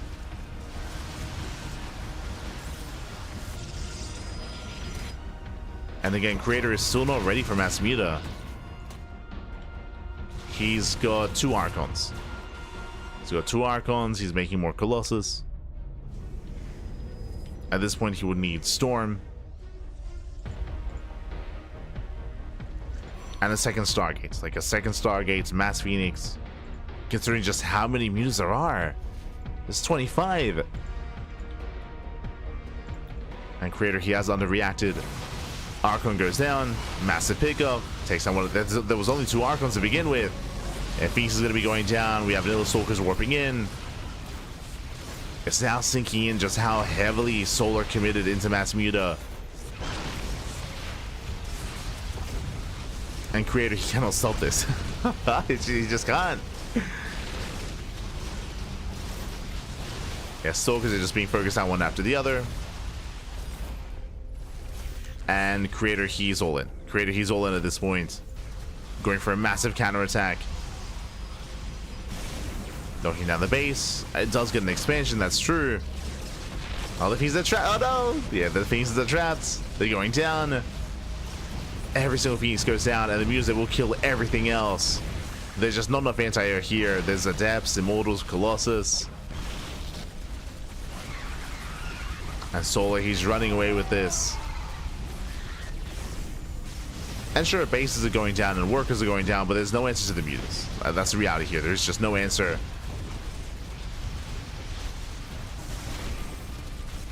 And again, Solar had a really rough start. He lost 12 drones at the start of the game. it was a really rough start for Solar. But he recovered. Did recover. Takes out all the Stalkers. What is there left? There's a handful of Colossus. There's one Archon. And we have plenty of mutas. As long as he magic boxes. And he does. Those magic box. Takes out the Archon. Takes out all the Stalkers. And from here we'll clean everything up. And GG gets called. There was just never any answer to the mutas. And Solar, he will take the series 2-1, advancing on to the grand finals. GG. Whew. GG, well played. We did see a very different kind of build here from Solar. He had a really rough start, but going into mutas, especially unscouted, is a way to recover. Not just that, even when creator scouted the mutas, his reaction was he very much so underreacted. He underreacted to the mutas. He never got into Blink. He never got a second Stargate. He never invested or doubled down into extra Archons either. His anti-air was always very lacking. He was still making Colossus and still making Immortals and still focusing on his ground force, and he got punished. He got punished by just the sheer amount of mutas. GG. GG, well played. With that, Solar does advance on to the grand finals, and we'll see who will face off against Solar as we get ready for our next semis. Let's go. Up next, we have a best of 3 between ByuN and Rogue. Terran versus Zerg coming up ahead of us here, and I'm curious to see how this plays out. For those that remember this, there's a rematch. There's a rematch here from GSL. ByuN and Rogue did face off in Group Stage 2 of Season 1 of GSL. This was last week. Last week they faced off, and if you recall, Rogue, he was confident. Rogue, he was very confident coming into this series. He spoke about it during the interview, about how he was feeling like his ZVT was looking really strong, really in form. And do you know what what ByuN did to Rogue? Non-stop all-ins. It was really short games, really short series, but ByuN, he did initially go for Mass Cyclone. There was a game where he went mech into Mass Cyclone where he was able to overwhelm and crush Rogue, and then he went for an 8-Rax. He went for an 8-Rax as well, able to break Rogue before Rogue could really get underway. I mean, again, 8-Raxes are quite powerful nowadays. We did see Maru do nothing but 8-Rax against Solar, for example, in DreamHack Dallas. Likewise, the same thing happened to Rogue at GSL as well. Not just from ByuN, but from Cure alongside it. If you remember, like the meme was that Rogue, he just wanted to play some StarCraft, and he just got nothing but all-in GSL. It was crazy. Like both ByuN and Cure, they just did not hold back. So Rogue, he wasn't able to really get into his own game. He wasn't able to get into his own mid to late game. We'll see if that changes here coming into the rematch. Let's go. To have the rematch ahead of us.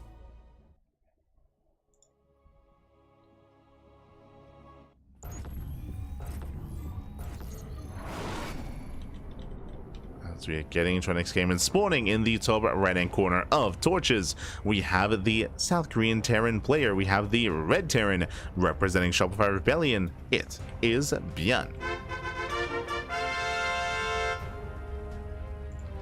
And spawning in the bottom left hand corner, we have the South Korean Zerg player, the Blue Zerg representing Team Falcons. It is Rogue.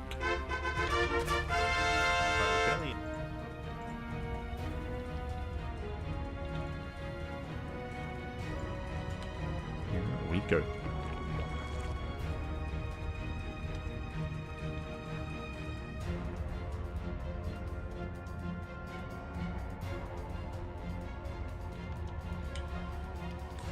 catching in with the chat. How come we barely saw any Serral games for DreamHack? Because Serral didn't have many games at DreamHack.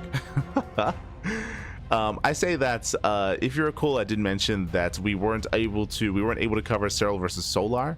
That was the one best of 5 that Serral had in the group stage, or sorry, in the bracket stage. But yeah, he only had the one quarterfinals match. Like there just weren't many games. Like, but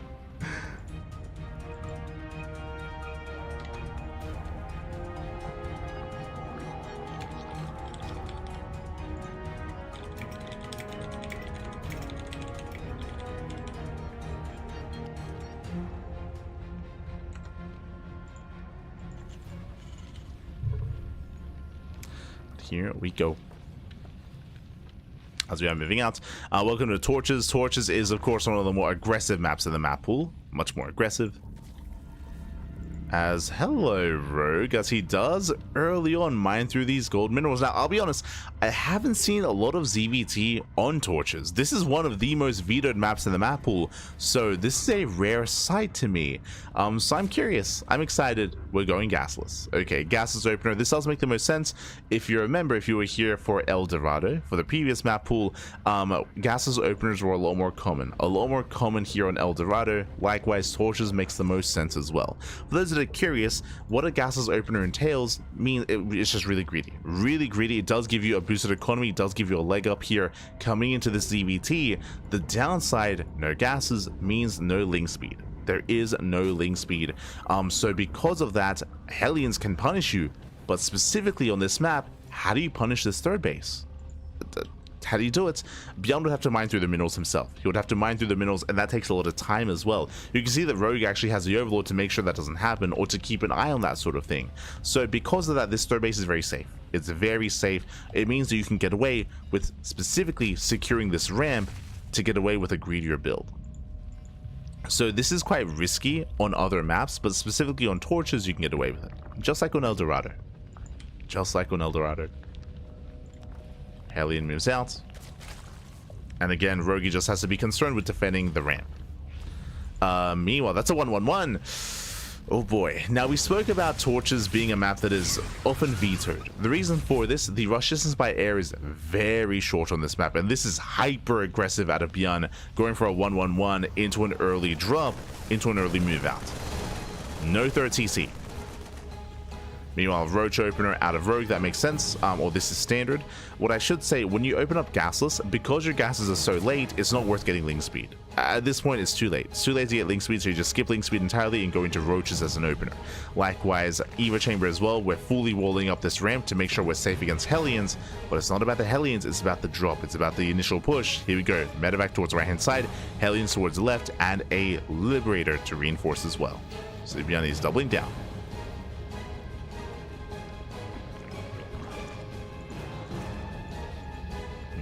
Go.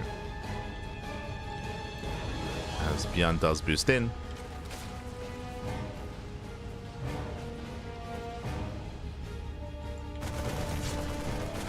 He's heading to the main.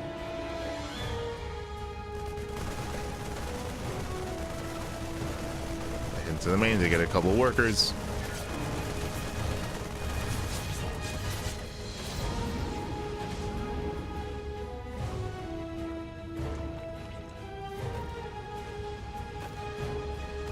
And so far, Rogi's keeping up.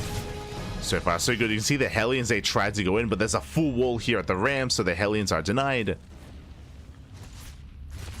Oh. The Hellions are denied. But yes, we do plan on having like the replay pack was released for DreamHack Dallas, so we do plan on catching up with the best of 5 between Serral and Solar. That would be a lot of fun. But that'll be probably next week. Probably next week. We'll find some time to catch up on some of those otherwise missed matches. But yeah, there's just weren't many matches played.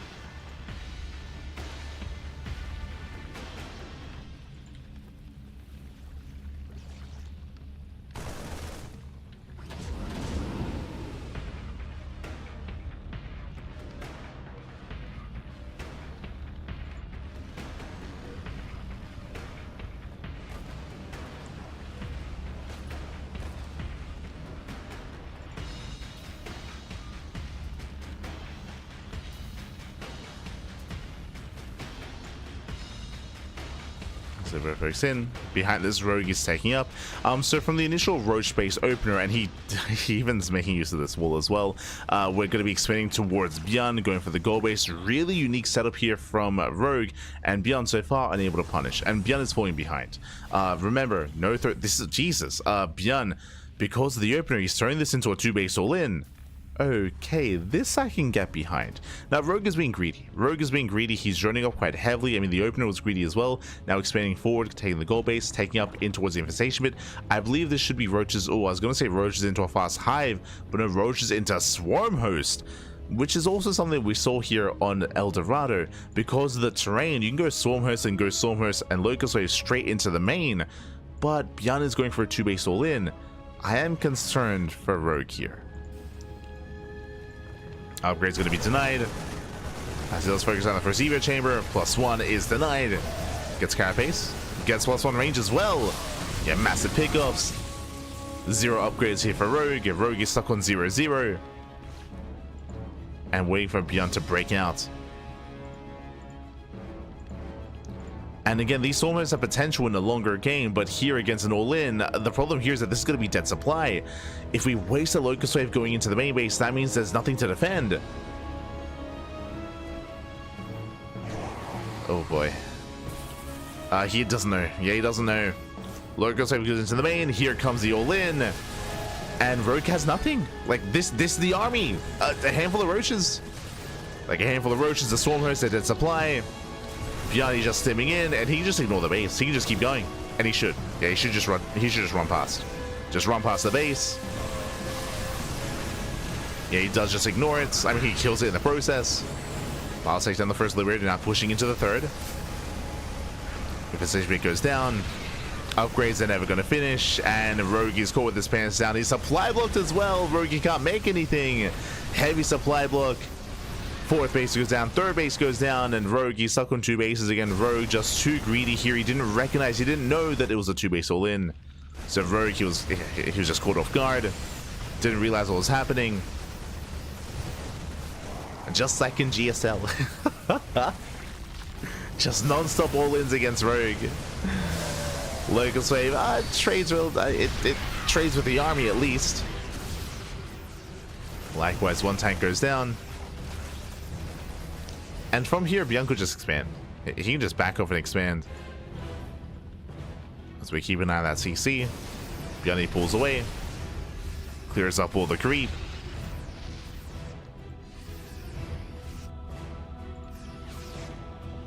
Now, pushing past this choke point is going to be difficult here against Roach Ravager. Like, Biles are going to be insane in this choke point.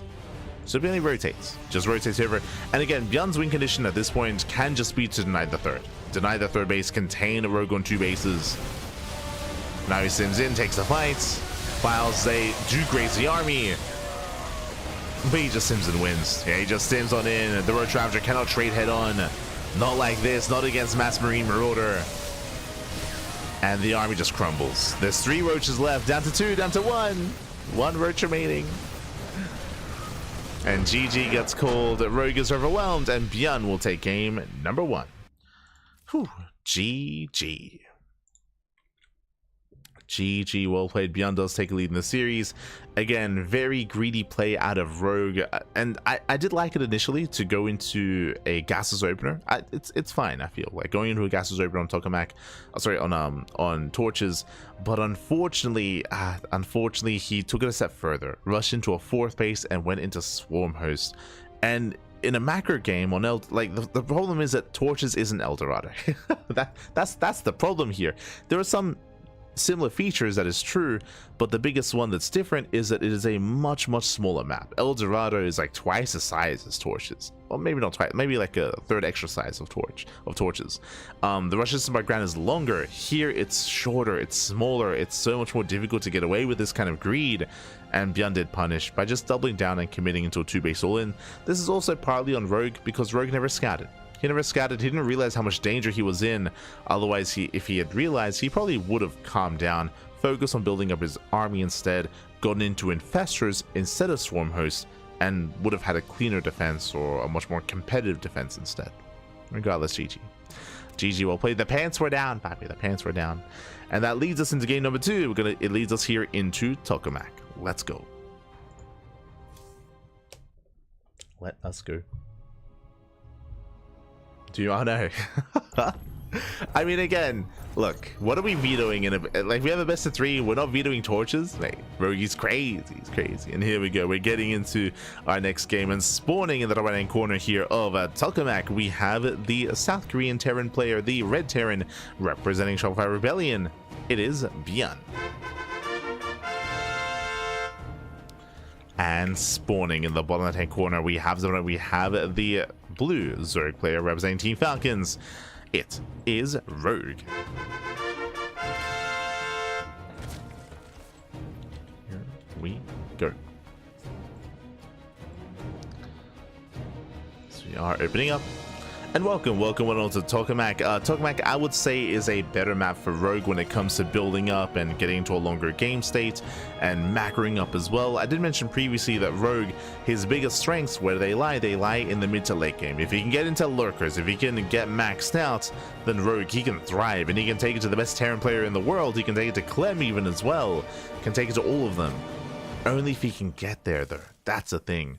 And that is where the map is going to be assisting Rogue. It is more difficult to go for all-ins on Tokamak. I say that. It is more difficult, not impossible. We could still see ByuN double down. I don't see ByuN going for another 2-base all-in. That's something specific for torches. 100%. Specific for torches. But as we load into Tokamak, 3-base all-ins, 8 Raxes, that is still viable.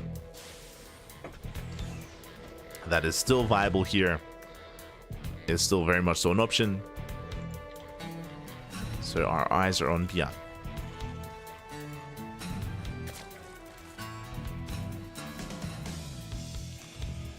Otherwise, we could see mech again. We could. As ByuN did go mass cyclone against Rogue previously. Oh boy. I don't think this would be the worst map for it either, to be honest. Okay. We'll see.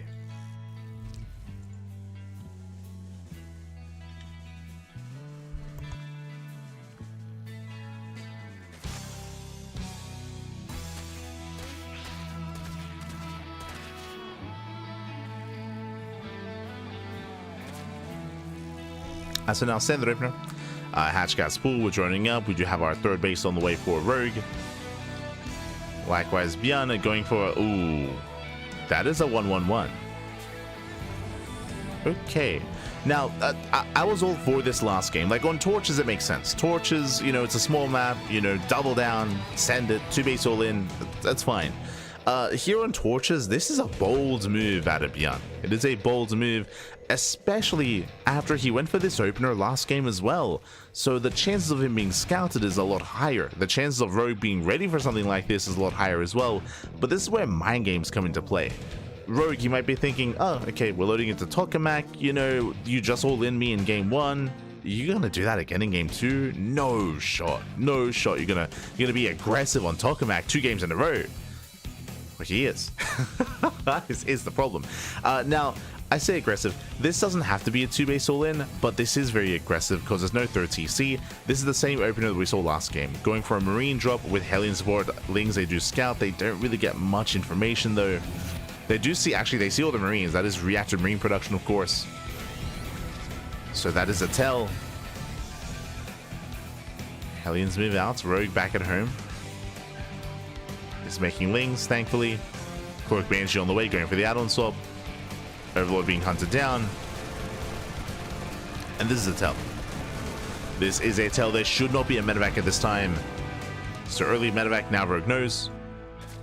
He's now aware of the 1-1-1. And we're going for a Hellbat push. Oh boy. So Banshee Hellbat push here for ByuN. It's going to be quite committed. Rogue, he's somewhat aware of what's going on. Remember, he's aware of the 1-1-1 at least. He knows about the early starport. He knows about the late expansion. But he doesn't know how late. He doesn't know how committed this is.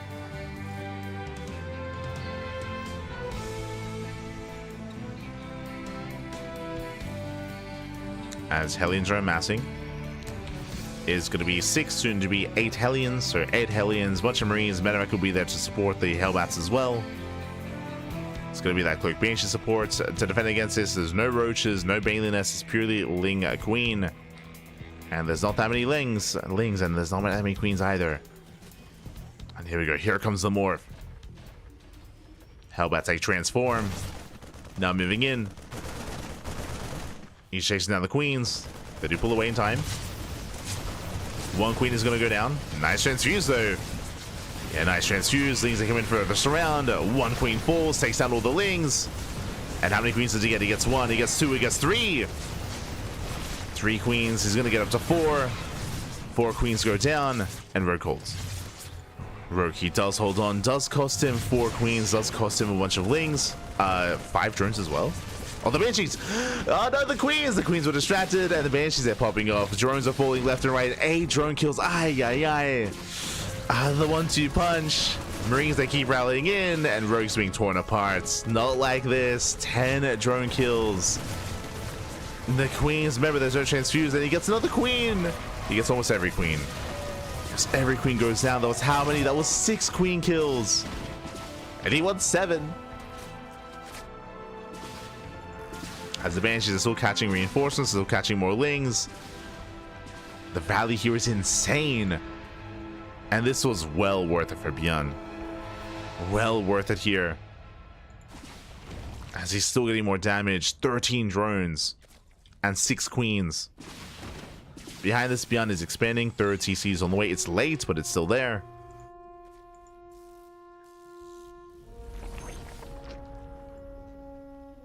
And ByuN takes the lead. At this point, ByuN, he is in a better position. Now, I say a better position. Rogue has a couple of options available here as he's... Oh, God. He does lose 2 more drones. Rogue, he's getting his lair and he's beating out more workers. But he's going for a Roach Warren. And with this, we might double down and commit into a Roach-based all-in. We have to make a choice here. Either try to re-drone, try to resaturate and turtle, or just stop droning, double down, and go for an all-in. It's one or the other.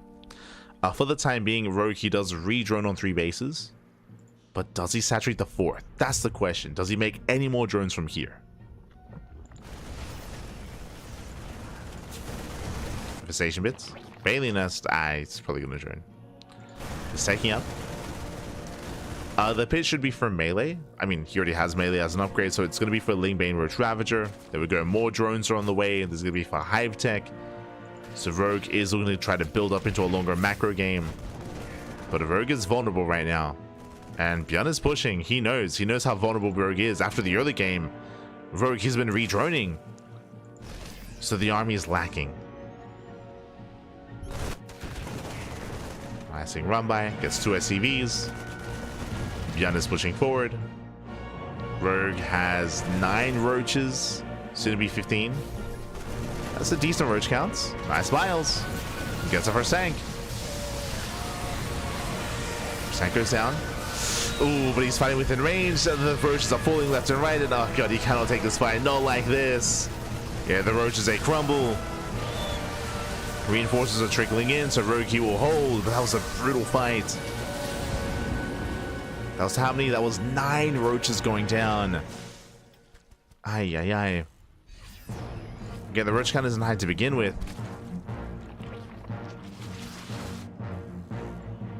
ByuN pulls away. So far, he's on a 5-rack setup. He's on 3 bases. From here, yeah, to what he... Count them, papi. 8. We're 8-raxing. So it's going to be a 3-base all-in, 8 racks out of ByuN. But this does make sense. Like, typically, we spoke about this in the Creator series on Pylon, if you remember, how... After you get a bunch of damage done early on, it makes sense to just follow it up with a 3-base all-in. And we did kind of criticize Creator not doing that on Pylon against Solar. Here, ByuN, he is doubling down. He's just capitalizing on his lead. So he's going to end the game. We're going to straight up end the game. Rogue, meanwhile, is going for his Ultra Cabin, trying to make use of that Hive.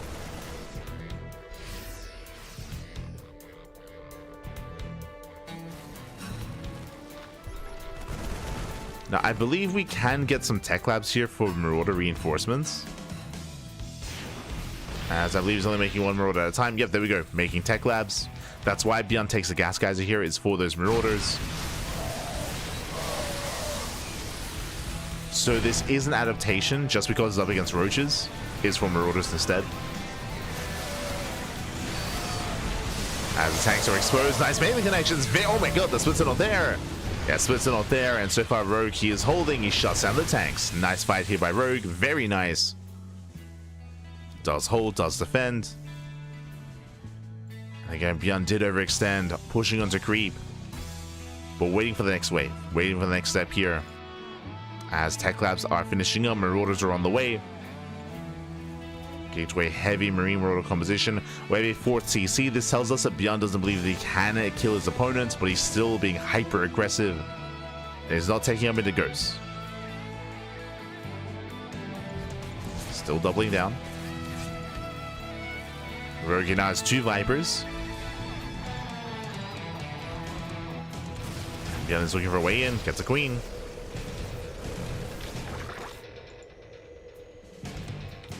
He's on 3 tanks. Now pushing forward. This time paying attention. Does target down the Bailings. Yeah, better spread here from ByuN. Bailings are going for the Marines. Up! Can he connect? We get some okay connections. Oh, but not quite enough. More Bailings rolling in. They are going to be targeted down. And ByuN breaks through. Yeah, ByuN breaks through. Takes down the Ling Bane, takes down all the roaches. GG gets called. ByuN, he breaks Rogue, and ByuN will take the series 2-0, advancing on to the grand finals. GG. Whew. GG, well played. A really rough start there for Rogue. Again, the Hellbat push did brutal damage. It wasn't necessarily the Hellbats, but it was the distraction that they caused, because even though the Marine Hellbat didn't get any economic damage, it was trading with the Queens, it was keeping the Queens busy, and at the same time, and what happened? The Cloak Banshee. Cloak Banshees, they hit the natural, they hit the third base. It was the Cloak Banshees that killed 13 drones, and extra Queens as well. It was 13 drones and 6 Queens that went down. That was brutal damage early on, and Rogue, he chose to drone. He chose to re-drone after that. He chose to try to macro out of that instead. Because of that, he was vulnerable to a 3 base all-in to an 8 racks. ByuN, he committed to the 8 racks. Technically, ByuN, he did start a 4th CC, but he didn't need it. Didn't need the 4th base in the end. He just doubled down, he just committed. There was one nice fight for Rogue where he was able to catch ByuN on creep. There was a nice fight there for Rogue where he was able to punish him a little bit there and capitalize on that a little bit, but it was only really that fight. After that, ByuN was able to just reinforce, able to bring together more Marauders, have a better force against the roaches, against the Bailings, and GG. GG, well played with that. ByuN does advance on to the grand finals, and we have a best of 5 getting ready for us here. It's going to be a best of 5 between ByuN and Solar. Solar took down Creator, ByuN took down Rogue. So we have a best of 5 coming up after the short break. We're going to be going on a short break here, going to be taking a bit of time here to get ready, so take this time to get some snacks, get some food, get some water, hydrate your Hydras, massage your Marines, and drain all of your disruptors. When we come back, we'll have that grand finals. See you soon. See you soon after the break.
And welcome back, everyone. Welcome back to the Grand Finals. The Grand Finales here, the Grand Finals here of the KSL, the Korean StarCraft League, week number 75. We've had an intense semifinals here between Rogue, ByuN, Solar, and Creator, but now we have our top two. We have our top two players. We have ByuN and Solar facing off in that best of 5. And let's jump into game one. Game one going to be on Leylines. Also, if you want to help us support the KSL, if you want to help support this tournament, you can do so via command !KSL in the chat, and you will get a link to the KSL Patreon page. So if you want your hands on these replays, if you want to support the Korean scene and support this tournament circuit, you can do so via the Patreon by the link in the chat. So do check it out. Do consider supporting it if you do have some excess, resources available to you, some excess income. If you want to support some StarCraft, you can do so via Patreon over on the Korean StarCraft League, as we are stepping into our fresh best of 5 and spawning in the top right hand corner of Leylines. We have our South Korean Terran player, the Blue Terran, representing Shopify Rebellion. It is ByuN. And spawning in the bottom left hand corner, we have his opponent. We have the South Korean Zerg player, the Red Zerg, representing Team Falcons. It is Solar.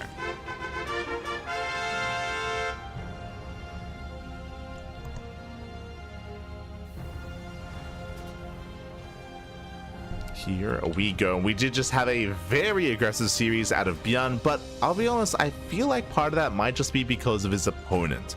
ByuN, from what we've seen from him in recent times, in the past couple of series against Rogue, ByuN has just been hyper aggressive against Rogue, non-stop all-ins, whether it's 2-base play or 3-base play. That's what we've seen out of ByuN, at least against against Rogue.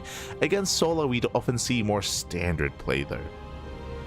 I think that's just because Solar's a bit of a more standard player as well. So we'll see how our players do adjust. We'll see how our players do approach. As we've already seen ByuN ARAX before, but this map isn't really known for that. Welcome to Leylines. Leylines, one of the more standard maps in the map pool. And we'll see if ByuN expands. We'll see if he takes a third. We'll see how he does open up. So far, Hatch Gas Pool, standard opener out of Solar. We don't really expect too much deviation out of Solar. Something that we do expect is Roach play on smaller maps. So if we load into Pylon, if we load into Torches, if we load into Ultra Love, that's where Roach play is expected out of Solar. Meanwhile, on some of these other maps, that's where we can embrace Lingbang. On maps like Leylines, Tokamak, Incorporeal, that's where we do expect Lingbang instead. As ByuN is going to poke in.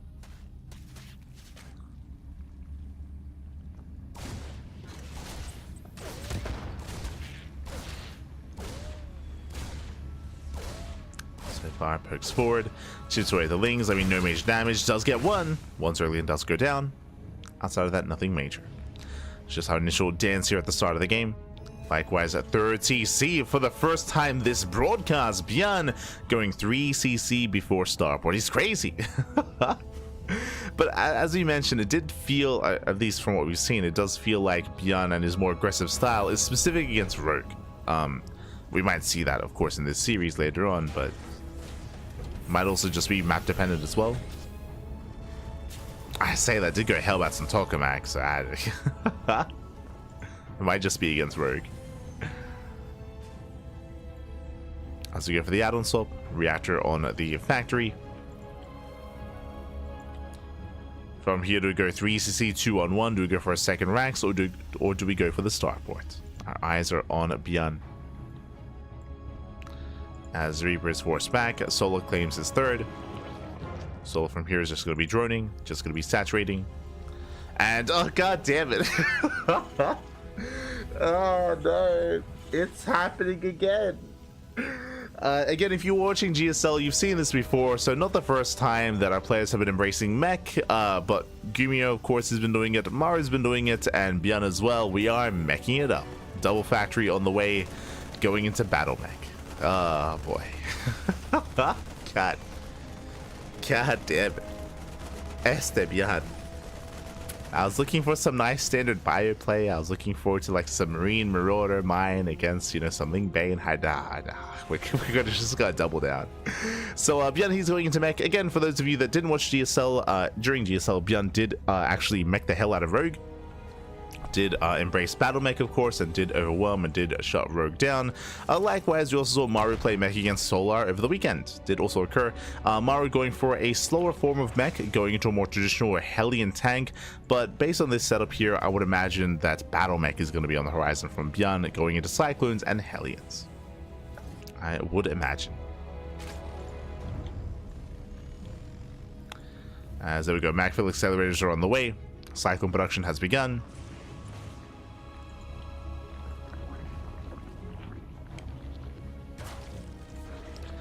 And for the time being, Solar is none the wiser. Now, Solar, he is going for a safety Roach Warren, and we did mention that we do expect Solar to play Roaches on smaller maps. I was not expecting it here on ley lines, but there we go. Solar, he is playing safe.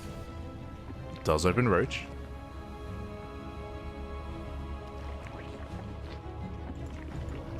Here we go. ByuN does rotate, looking for a way in. Blue Flame is on the way.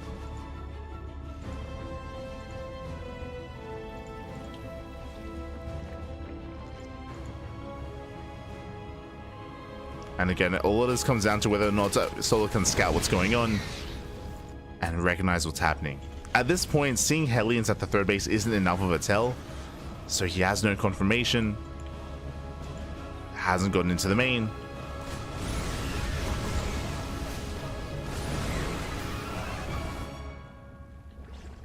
Solar still building up.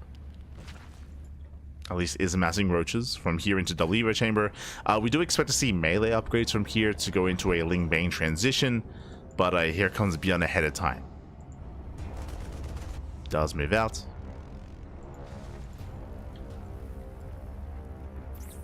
And does hit the third.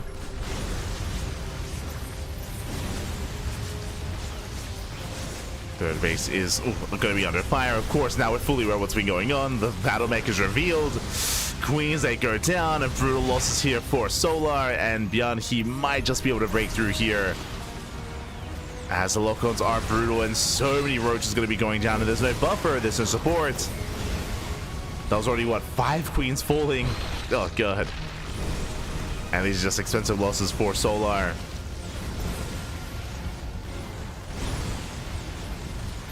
Expensive, they are brutal.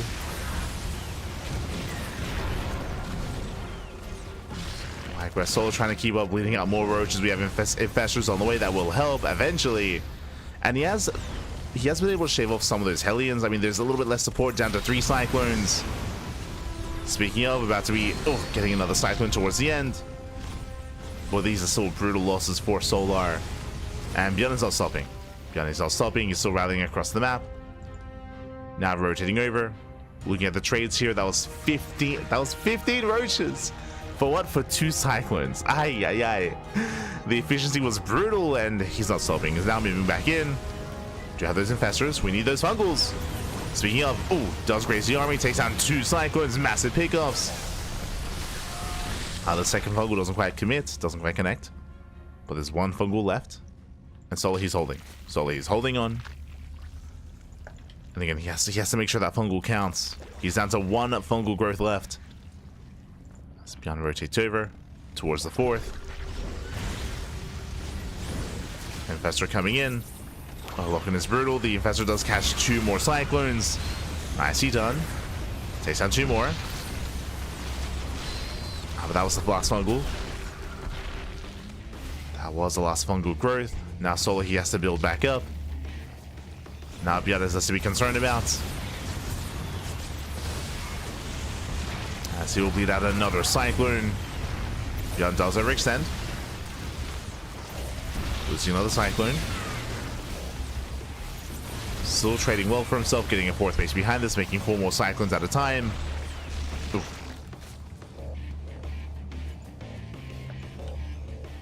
But again, ByuN, he has to be active, has to be aggressive like this. Unlike Gumiho and unlike Ryung, we see that ByuN, he's not going to be supporting this army with Banshees. So there's no Banshee support, so there's a little bit less here to work with.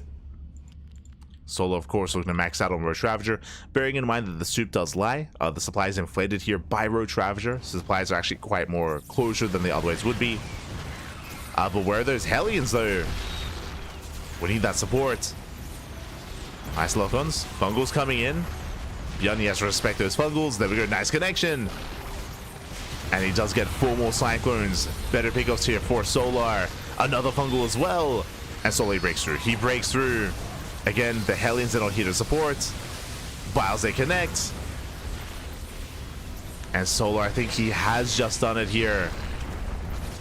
Breaking through the main army, pushing into the natural, pushing in towards a third as well. Again, ByuN stuck making pure Cyclone.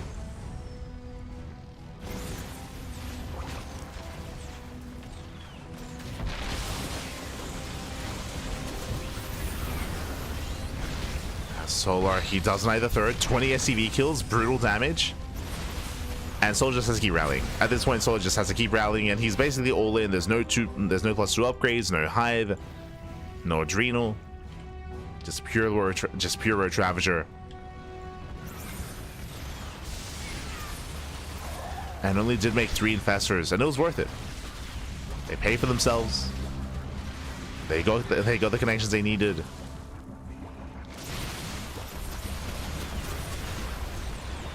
And ByuN, he shouldn't be able to hold on from here.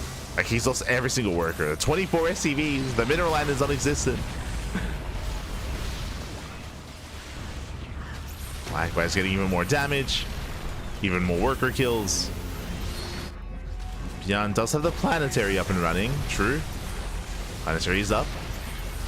And the Cyclones, they do trade efficiently for themselves, don't get me wrong. But that's just so much economic damage here as 44 SCVs go down.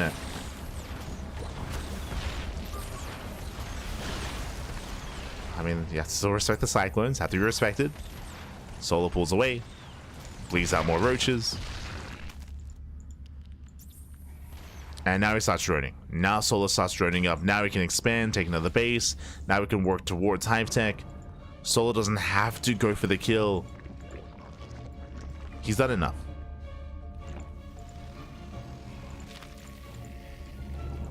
As now, yeah, we're calming down, getting to Infestors. Upgrades are finishing up. Has to be careful, though, about fighting off a creep. ByuN does float another CC. That is a little bit dangerous here. Oh, the Infestor. Infestor gets caught out. Oh my god, brutal pickup. Down to only 3 Infestors. Cyclones, they build back up.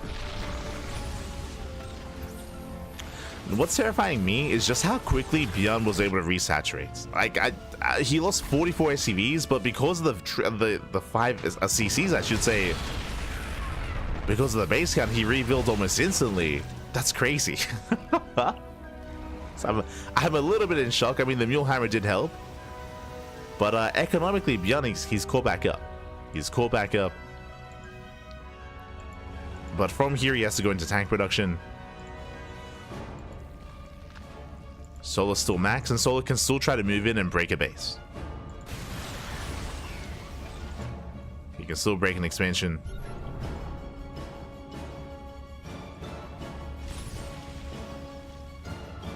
Spire is on the way.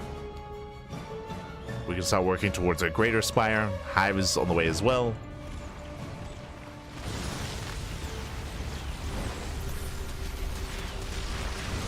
Oh. As Fungal doesn't quite connect. Yeah, Fungal doesn't connect. Nice trades here from ByuN. Now, what's scary here, one, that ByuN recovered. Not just that, ByuN is maxing out. ByuN is maxing out with this tank Cyclone. And he's getting out of hand. Earlier, I thought that Solar had done enough damage, but apparently not.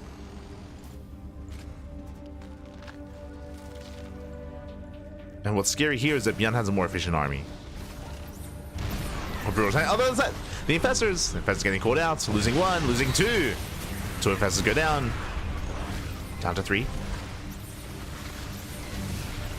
3 Infestors left. Cyclones, they come in for a flank. Solar almost getting surrounded here. Ay, ay, ay. And Solar, he will lose everything. The Roaches and the Infestors, expensive losses. There's no way out of this. GG gets called. He will lose everything. And ByuN, the comeback is real. He still was out of control. He takes a lead in the series. GG. Ay, ay, ay. GG, well played. ByuN, Solar, he had done so much damage. He had killed 44 SCVs. He was trading well for himself. You had a good economy behind it as well. But alas, again, I was shocked myself at just how quickly ByuN recovered, how quickly ByuN was able to build up and get his 5th CC. Likewise, the mules, of course, did help with that. He had plenty of mules to work with, and with those mules, he was able to resaturate, getting up to 73 workers so quickly. That was crazy. And with that, he could just keep going. Like ByuN, he almost didn't miss a beat. Like, despite losing those 44 workers, it didn't matter. It's crazy. Oh my god. Was crazy. GG, well played. With that, ByuN takes the lead, and now we're getting into game number 2. And we'll see if Solar can recover. We'll see if he can bounce back. Let's go.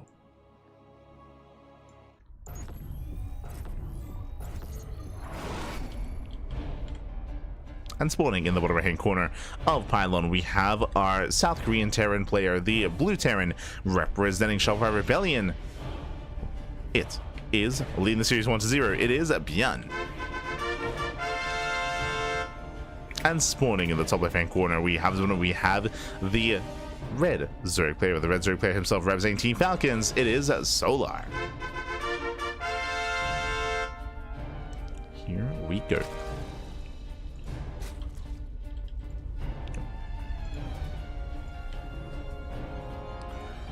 So we are settling in. What do you think of Solar versus Mara in DreamHack? Dallas, is Mara simply stronger than Solar, or has ARAX just been extremely effective? I mean, DreamHack Dallas, there's a lot that happened at DreamHack Dallas. I do recommend watching it if you missed out. It was a really interesting tournament as well, just because of how things panned out when it comes to the, like, for me, the highlight of the tournament was the quarterfinals. The quarterfinals was like for me at least, like the best part. And there were a lot of really amazing matches in the quarterfinals.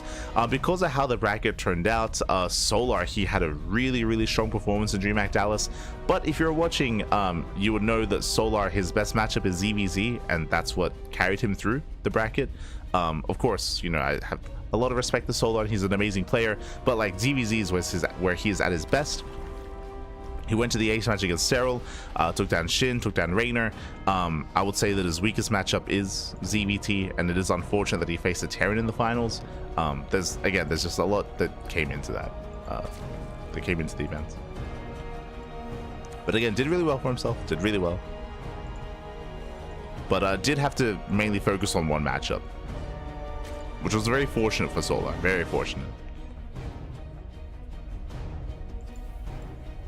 I still think the craziest upset was Shin versus Clem. Shin versus Clem was crazy. Was crazy.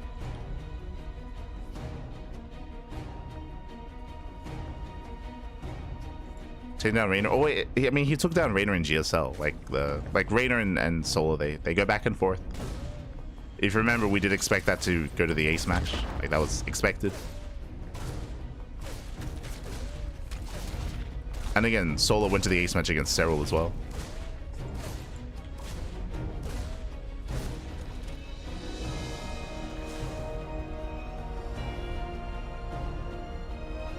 I'm so surprised by Clem's inflexibility to Shin's Infestor play. He was adapting to it though. If you watch the series, you would know that I think it was in the last game where Clem, he was a lot faster to switch into Ghost production.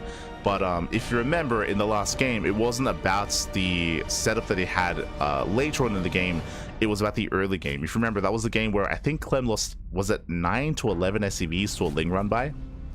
Like Shin, he had a stronger early game in the final game that they had because Ling run by, he was able to cripple Clem, and then he followed up with Roaches. So even though in that game Clem was faster to transition, Ling flood by the way, we're going for an all-in.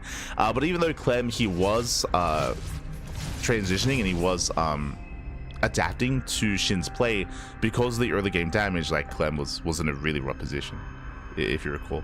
Meanwhile, we're going for it all in. So massive link flood here from Solar. Again, it was a standard opener at Hatch Gas pull into a third base, except for, of course, the link flood. ByuN back at home. We're going for a 3cc 1-1-1 setup. Hellions are building up. Hellions are amassing. But so far, unscattered. We're coming in for the surround. Getting on top of those Hellions. So far, the Hellions, they're locked down. Yeah, they're stuck on the other side of the wall. SCVs are stuck as well. Very nice damage here out of Solar. And with that, he will cripple ByuN at the start of the game. Hey, we were just talking about Shin versus Clem. This is almost what happened in Shin versus Clem as well.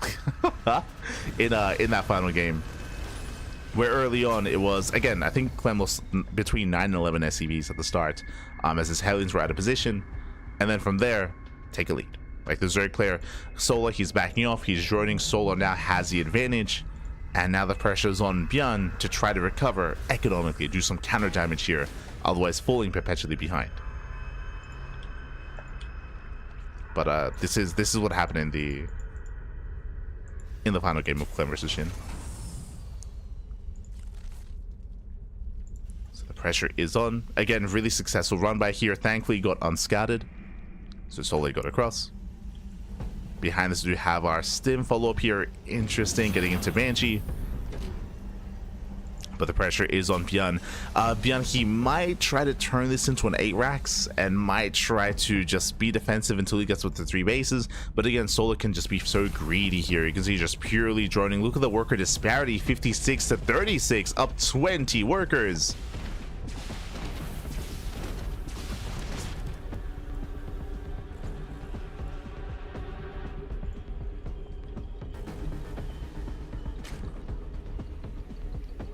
At StarCraft, no matter how good you are, you can still lose to other good players. Yeah, 100%, 100%. I think a lot of people, they can be really fickle, or again, just a lot of recency bias. Clem is still the best player in the world. Clem losing to Shin, I mean, Shin is one of those players that can threaten him. Shin has beaten Clem before. Like, no one has 100% win rate when it comes to these matchups. Like, these other players can threaten you, especially with specialized builds. I think an example of that is like as well with Solar versus Cyril as well. With that also, like, I mean, Cyril, he almost didn't even make it to the quarterfinals because of Solar being there, right?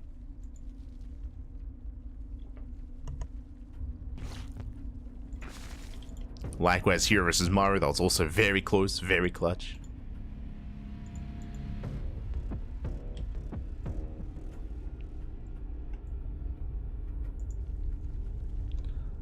From here, Infestation Bit's on the way. Taking up in towards Hive Tech.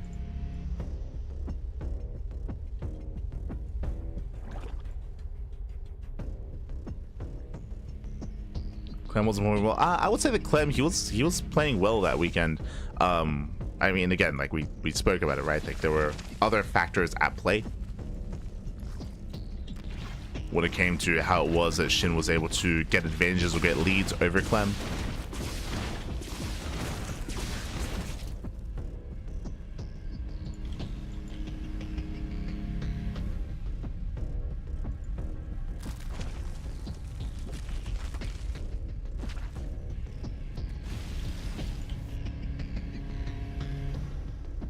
Like, you could make a strong argument that if Clem was up against any other Zerg player, he would have been fine.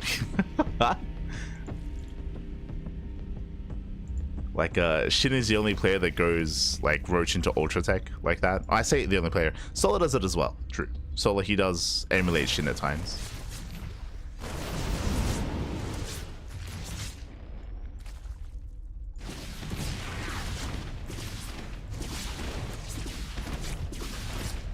But it is more uniquely like a way that Shin plays, which, I mean, Clem is aware of. Like, Clem's played against it before, to be fair. As this one Banshee's popping off, no Spore. No Spore in position.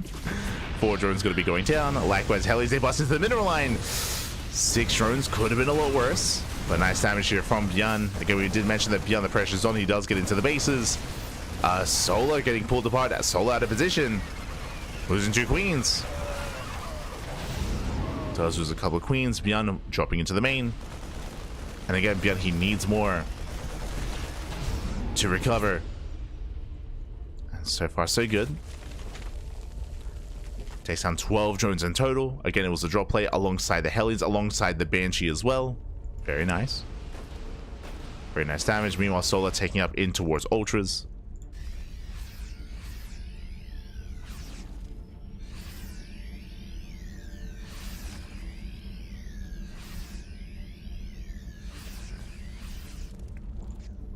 Just for joke's sake? That's a bad joke. Don't be a clown, walked open. Don't be a clown.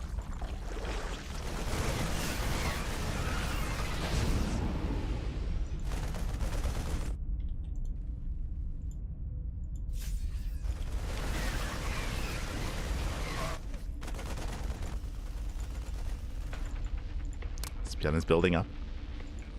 ByuN now getting into his 4th base. ByuN, he's looking to stabilize. Solar's on 90 drones, by the way. So 90 workers. Aye, aye,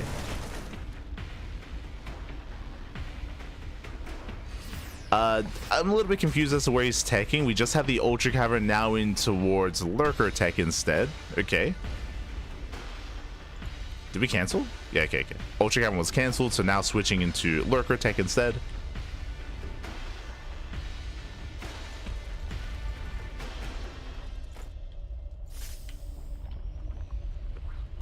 ByuN stints in. Once again, Solar just having a really hard time. And we spoke earlier about how the pressure was on ByuN to recover in this game after all those losses. He's done it. Yeah, ByuN, he has recovered. With 22 drone kills, 22 workers, 6 queens. It was a very strong start out of Solar. But again, it was on Solar to keep up with the drop play, with the harassment. Alas, he's been unable to. ByuN recovering. ByuN catching up and arguably looking to take a lead. And now there is a window in time where ByuN can try to break Solar before Lurker Tech. Lurkers are on the way, that's true, but the Lurker didn't just finished. Upgrades aren't ready yet. ByuN denies the base, pushing in the right hand side. Aye, aye, aye. And this is a rough game state for Solar. He's in position, thankfully. Solar, he's ready. Oh! Matchup's going off. They shut down the Lings. ByuN trading with the army. Solar just has to buy time for the Lurkers. There we go. Lurkers are now morphing in. And with the help of the Lurkers, Solar, he can slow this down. He can slow down the aggression. He can stabilize. And this is what we need. Ghost. Ghost Academy is halfway done. So it's a late Ghost Academy here out of ByuN. The momentum can now start swinging back in favor of Solar. He's got his Lurkers.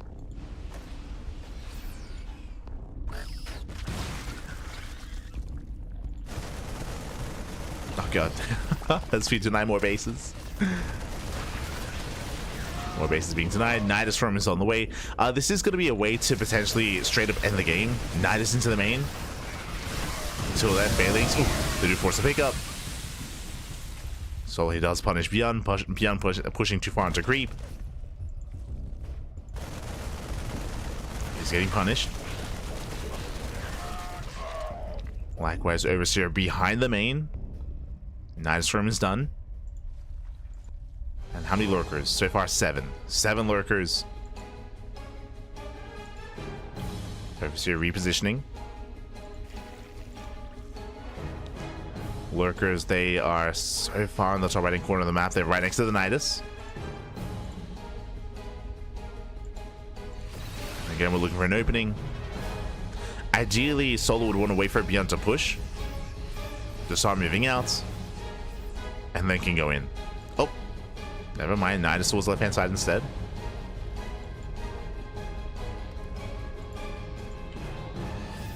But we have a back and forth. ByuN now taking in towards Liberators. Fusion Core is on the way. ByuN he stims in. And he does get a good amount of workers. 7 more drones going down. Nice trading against the Lings. Oh my god. Lings they are punished. Nice abductions. Takes down one medevac. Takes down the other. Both medics go down. ByuN he does push forward. Scans. He does notice the Nidus Worm. Does spot the Lurkers. ByuN is aware. Yeah, ByuN is looking for the Overseer. Believe he did find it. ByuN is searching. Again, he knows he's vulnerable to Niduses. Speaking of, Lurkers moving out.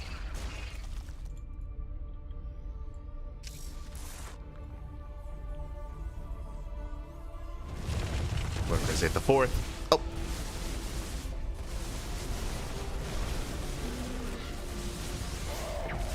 Likewise pushing up a ramp. Rough positioning for ByuN, but nice snipes. It does punish. Lurkers are going down one after the other. Lings coming from behind. The Ghost gets surrounded. Back and forth trade. Trading Lurkers for Ghosts. That was 5 Lurkers for 4 Ghosts.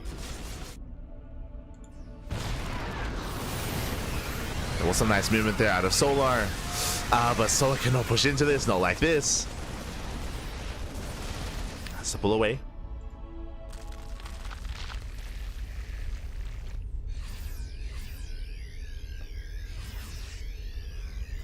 As the game has slowed down. We're still lacking sensor towers, and we're just working towards them. Sensor towers, missile turrets, planetaries as well.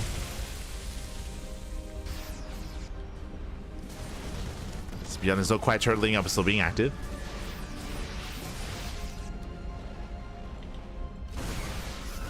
Okay, they'll push on to creep. Liberation's on the way. ByuN claiming another base from here is going to be difficult. It's just so isolated, so spread out. We'll see if we can get away with it.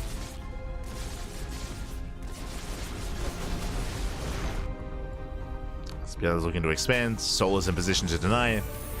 ByuN has to lift.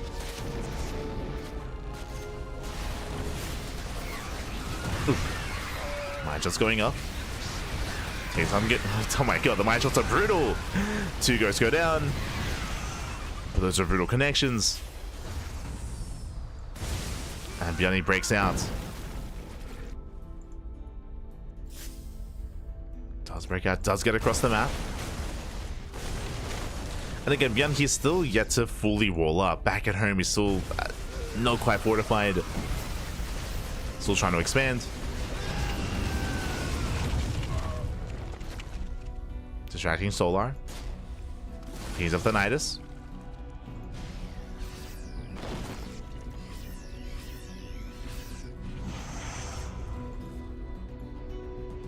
I do appreciate that ByuN's going for a more active style at least. But I'll be honest, I'm not sure how effective it's really going to be.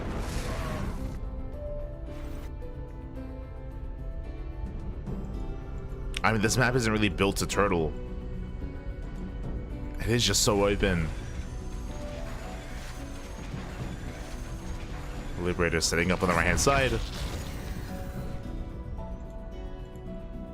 Drop moving in.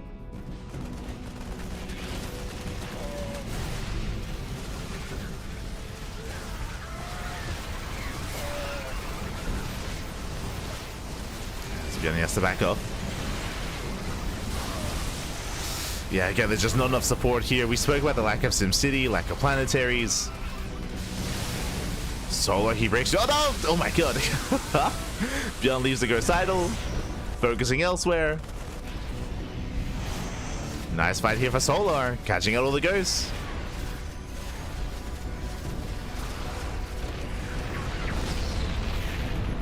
And again, ByuN, he just cannot expand. He cannot build up. Again, it's just so difficult to get a 6th base here on Pylon. Or 5th base, even. Let alone a 6th.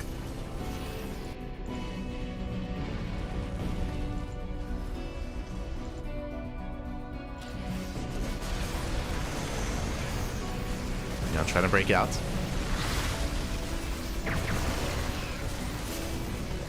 Once again, just so little support here, though. Doesn't duck.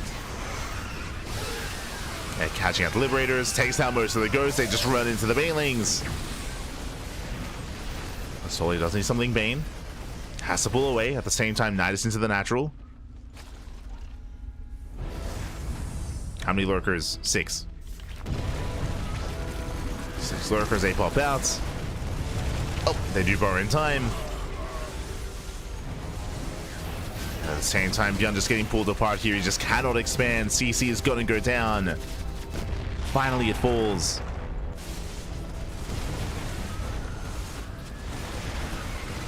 Oh. Diving on the Bio Army. knocking it down. In a very back and forth game. Initially, Solar had a lead, then he lost that lead. But coming into the late game here, ByuN just had a really hard time securing himself. The map itself wasn't helping, allowing Solar to punish. At the same time, ByuN also was refusing to turtle up as well. And he will lose 2 bases, 15 SCVs. And Solar can just remax. Solar, again, he's on 90 workers. Yeah, Solar lunging forward, surrounds the ghost.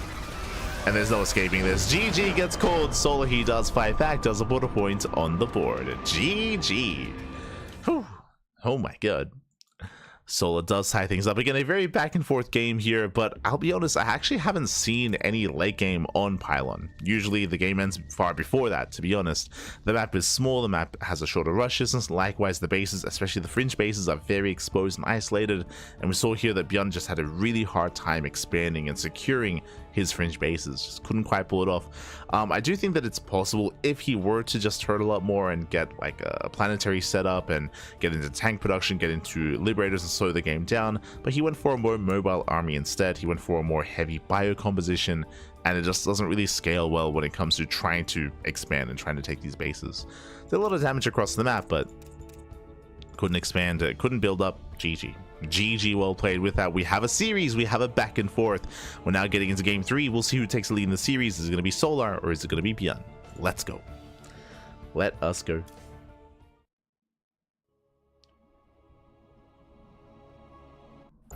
As we are getting into our next game.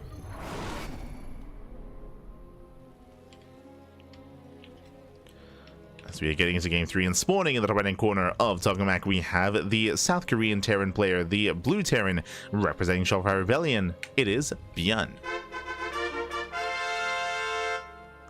And spawning in the bottom left hand corner, we have the South Korean Zerg player, the Red Zerg, representing Team Falcons. It is Solar. And welcome to Tokamak. Tokamak being a much larger map of the map pool, we saw how difficult it was for ByuN to expand and get a 5th base on Pylon. Here, different story. Here, the map itself has more defendable terrain, there are a lot more choke points, a lot more ramps, a lot more rocks as well to allow you to secure your 4, 5, and 6 base setup, and even 6 base setup here. So because of that, we could see longer games. We typically do see longer games on maps like this, but ByuN's been very aggressive. He's been very aggressive in today's broadcast, especially against Rogue. Last time we saw him here on Tokamak, he did 8 racks, so we could see another 8 racks here as well. A lot of it will depend on the early game. Again, ByuN had a really rough start to game number 2, as he did lose, 8 SCVs at the start of the game. He lost a lot of workers and lost a lot of momentum as a result. He popped off with his drop play, don't get me wrong, that was crazy. Crazy drop play. But he had to like recover and build back up, and we'll see what he goes for this time. Likewise, on a larger map, we do expect Ling Bane aggression out of Solar. Roach play is typically reserved for smaller maps. Typically.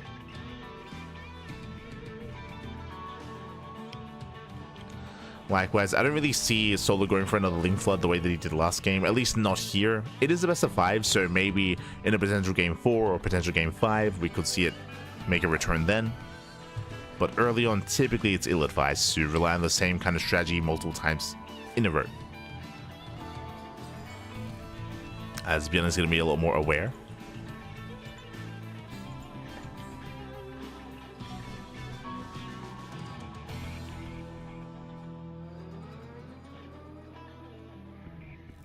Yo, let's go. Love me forever and ever. Ah, ByuN. Forever, papi, forever.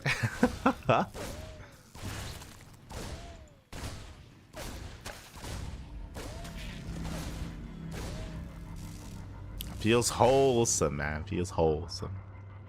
Good times, good times. Hello, Flipper Flashjack. Hello, hello.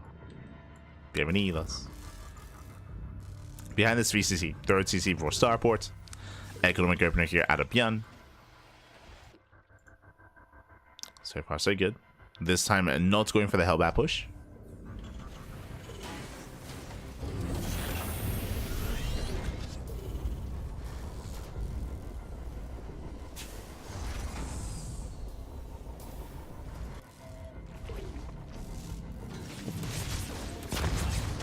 so far. Tumor does survive. Solo holding... Solo holding on. I'm pretty sure that's in regards to the tumor as well. I'm glad that now they're a little bit more chatty. Like, usually, like, ByuN and Solar, like, they're good friends, and there are times a little bit more conversational. So far, they've been silent the entire series until now. Yeah, get out of here. Leave my tumor alone.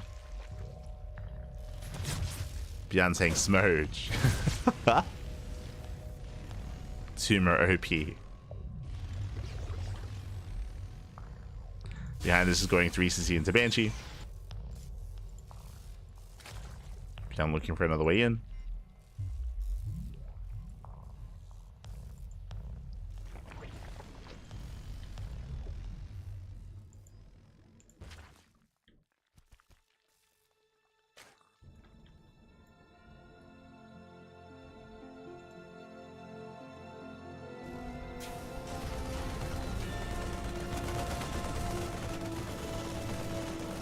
Zerg is all toilet sounds. No, you're confusing Zerg with the Archon toilets. What do you mean? We're past that. We're past that.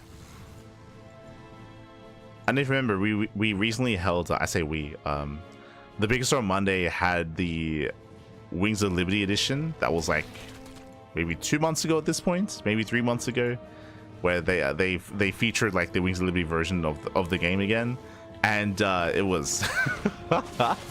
We did get to feature the Archon toilet for another time, after many years. It was disgusting. Ay. A dark time in StarCraft history. A dark time. As Hellions do bust into the middle line so far, they just force their way through. 4 drones go down. They're going for the main, and Solo not quite in position. Boys, if we're going to be pulled away, they do line up, and it's getting out of hand. 7 drone kills already. 9 drones. Oh my god. Getting up to 10. And getting up to almost 11 towards the end.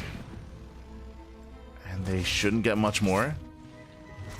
11 workers going, oh no! No sport. The third base, we've seen this before. Drone's going to be going down. Ay. Losing up to 13 workers. Another Banshee does arrive as well. And Hellions, they support. 15 worker kills. Oh, and that is brutal damage. We do see an attempted Ling run by. It does get a couple of SCVs. 2 SCVs go down, but only 2. And ByuN does take a lead. The Hellions were thrown away, but again, they don't really scale too well into a longer game. Anyway, the Banshees are still alive. They can still sign more workers. They can still go back in. As there is still no Spore. There's no detection. Okay, thankfully, no cloak. Okay. I just realized. No cloak, thankfully. So detection is not required. ByuN going to be forced back. Threatens a queen. And this third base getting saturated.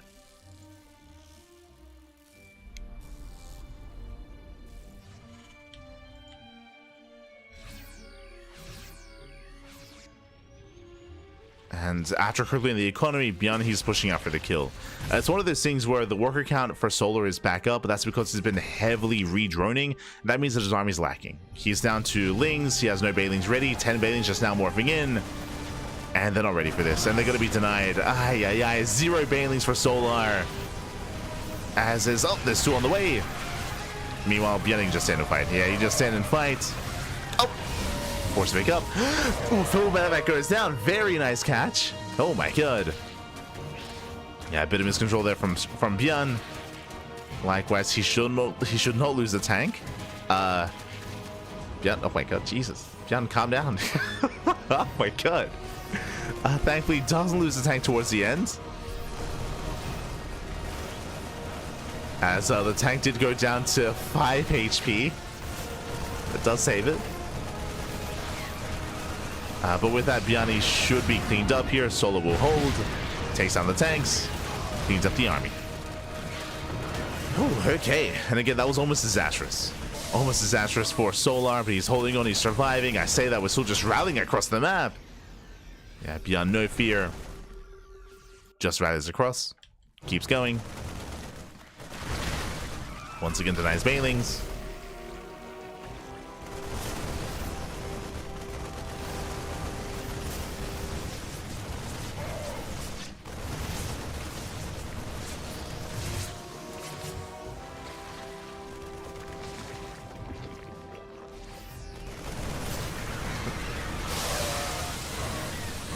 Blackflash trying to catch the army out. Off of creep. Not quite able to. ByuN does pull away in time. Behind this, ByuN is expanding. He is not 8-raxing. It's an 8-rack setup after the 4th CC. So ByuN is macroing up. This does mean that Solar has the opportunity to take up into Hive. Hive is on the way. Solar, he's recovering.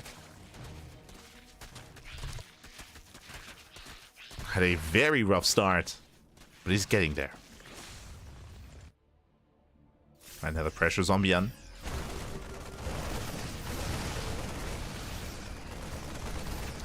Clears up a bunch of creep.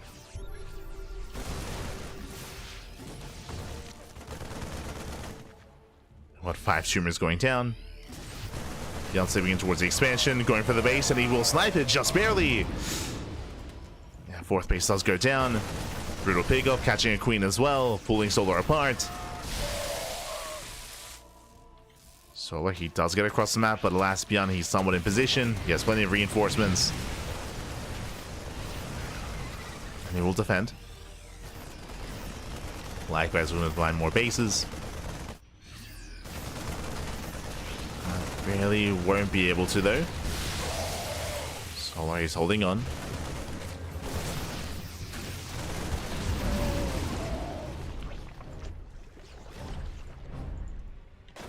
Is holding on. Ultras are on the way. Soul's been taking a little losses here, but once we get into Ultra Tech, he can try to slow things down and force ByuN back and force him to tech. But he needs more time. He needs those Ultras. Until then, ByuN is here to knock down the 5th. So that's all the Lings. He's moving in. Widowmine is shut down. Nicely done. Nice engage out of Solar. Does force a pickup.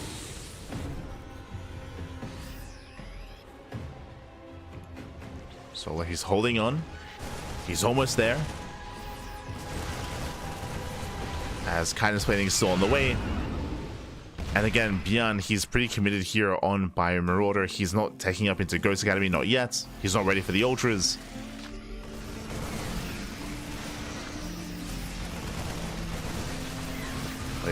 He does have more Marauders on the way. Moving in.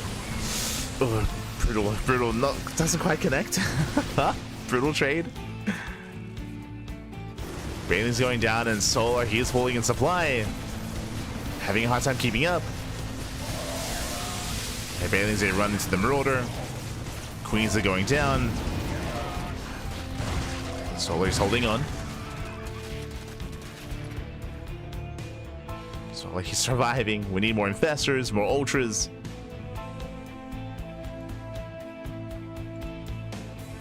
Solar does save his bases. He's holding on. Behind this, we have 3-3 on the way. Still no Ghost Academy. Yeah, still no Academy out of ByuN. So just doubling down on ByuN. There we go. Academy is now on the way. This is late. And until then, Solar, he can fight well with these Ultras, but he doesn't have too many of them. He only has 2. Only 2 Ultras. Bongo doesn't quite connect. Oh, Infestor goes down. And Solar's being pulled apart. Not enough Ultras. Not enough support.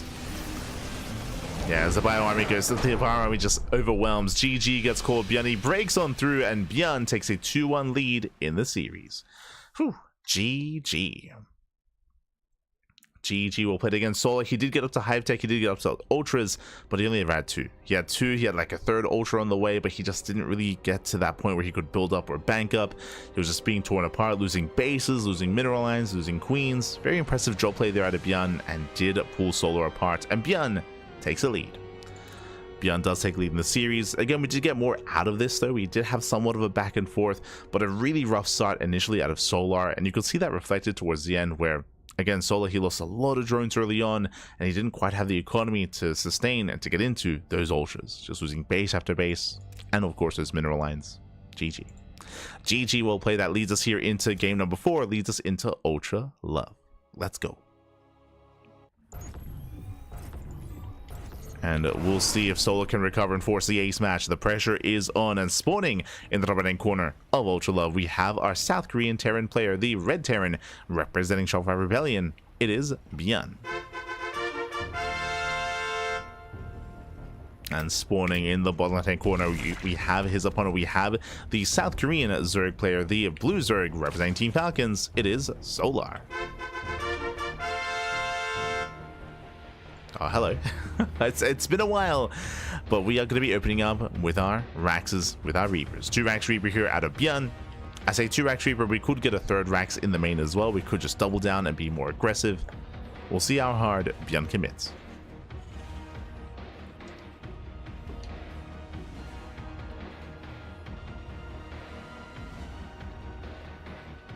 You're giving me Wings of Liberty nostalgia. Oh no. No. But yeah, it was a couple of months ago that we did player tournaments on. It wasn't even a mod, but you can just host a lobby on the Wings of Liberty version of the game, and it was a lot of fun. But it also showed what was wrong with Wings of Liberty as well. Jesus, I think we had a game with 11 Colossus. By the way, 11 Colossus. It was in a ZVP. 11 Colossus versus Roach Hydra. It was disgusting. Oh my god. It was crazy.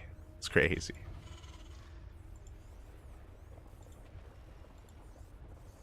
We had Narc on toilets. We had some really interesting games. It was a lot of fun. Just to mix in. We've yet to have another Heart of the Swarm like mod version of the Pickasaur Monday, but one day we'll get it.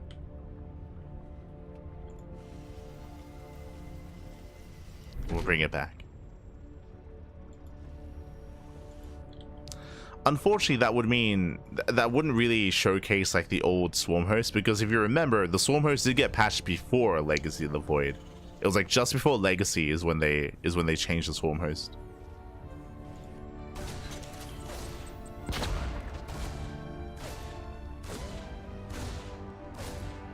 Just before.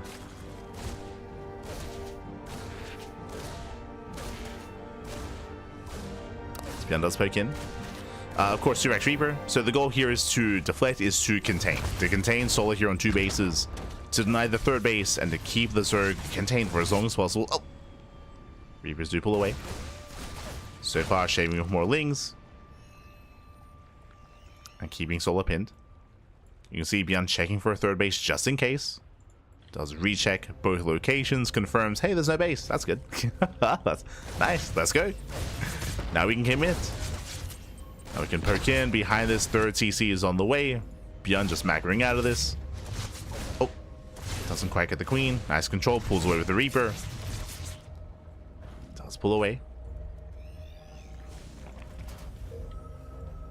And ByuN is just building up into a 3CC 2-on-1. Solar behind this, pulls out of gas. Will eventually expand. Now, by the time Solar expands, because he's so behind when it comes to his 3rd base timing, he will have to double expand. We should be seeing a backup or another 4th base momentarily as well to try to recover. Likewise, Solar is just droning. Lings move out, but because of the spawn location, the add-ons are safe. Add-ons are safe. So these Lings, they can't really do much here. Likewise, Reapers, they did make it back home as well. They made it back home in time. And ByuN is in a solid position. It's in a very nice position here. Solar still just droning, saturating. From here, he can go into Roach play, he can go into Ling Bane. And we'll see what tech he goes for. As he is yet to take his 4th.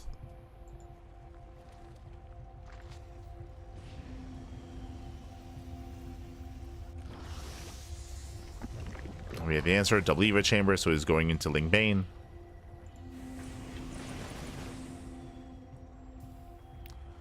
And we might even throw down an armory with this. Uh-oh.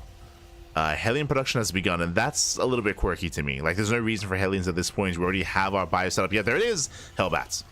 Now it makes sense. I'm like, why are we making Hellions? Ah, armory, Hellbat push. ByuN is going to commit. He's going to commit here into a stim timing with Hellbat support as well. And what's he up against? He's going to be up against Ling Queen. Remember, there's no roaches, no roach warren, and no baleen nest. Oh boy, this is going to hit quite hard.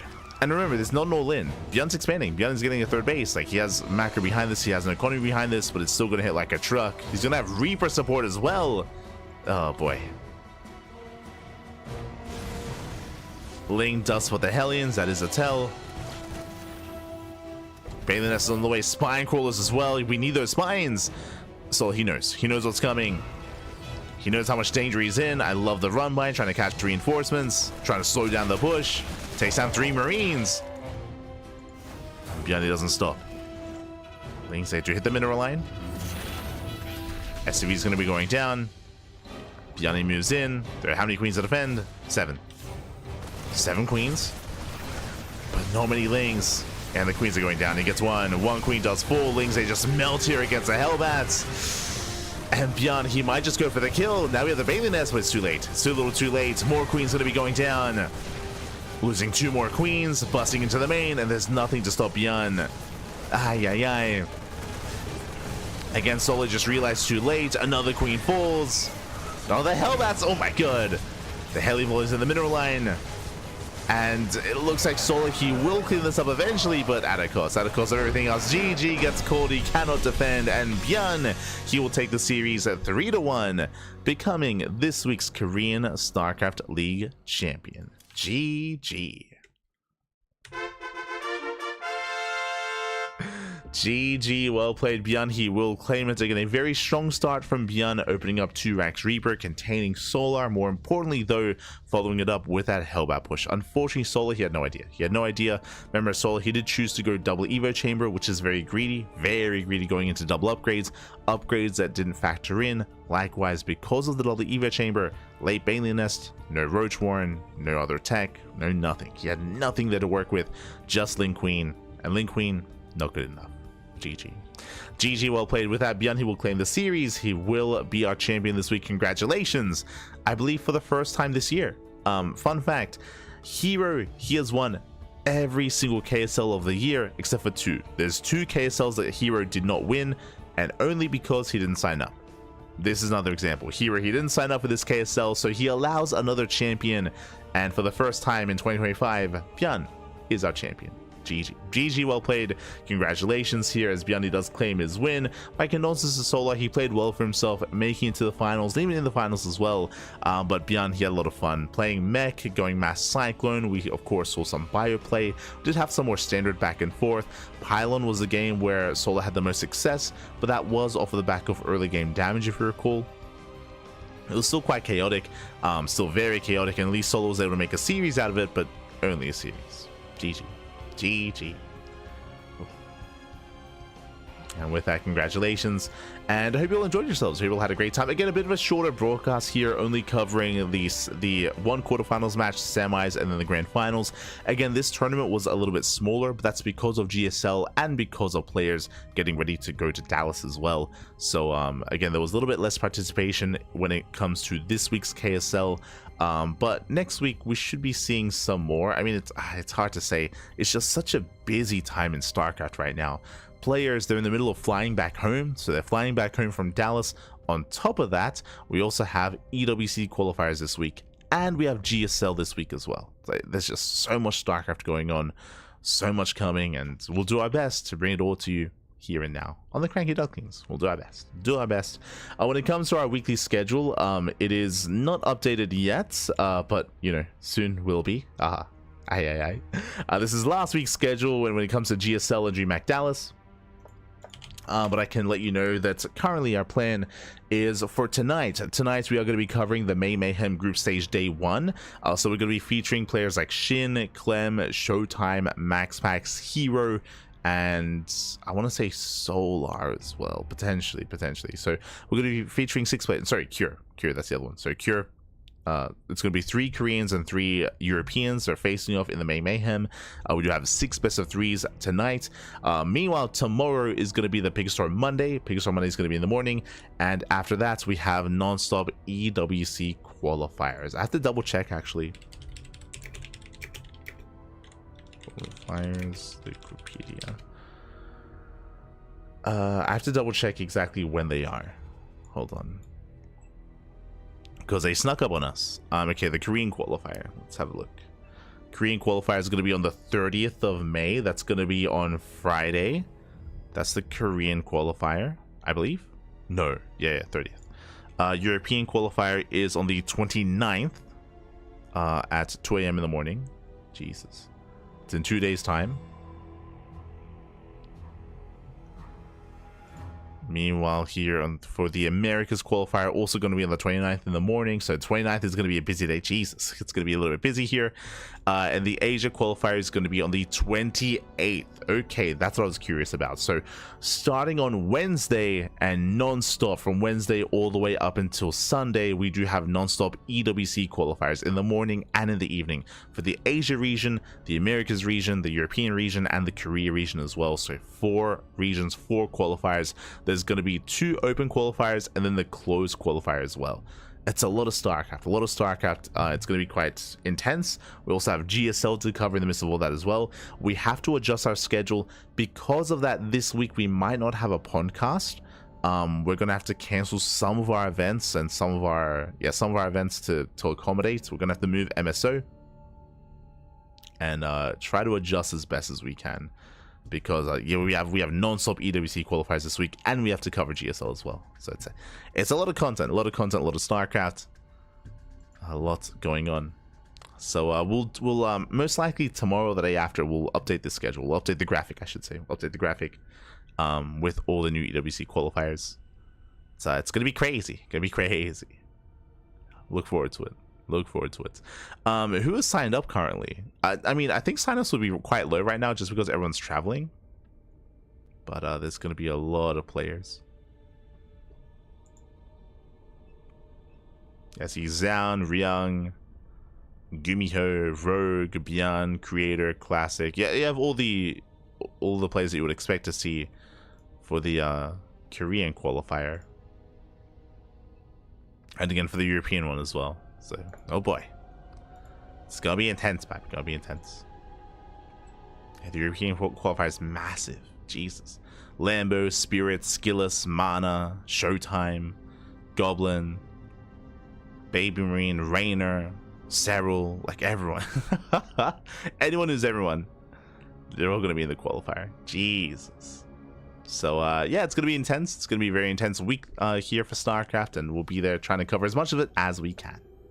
Much of it. Otherwise, thanks for watching. Thanks for the support. We'll see you guys next time later on tonight here for some more StarCraft. I say later on tonight, we might, yeah, actually we should be okay. We should be okay to cover some StarCraft tonight. Should be all right. Again, I'm very fatigued.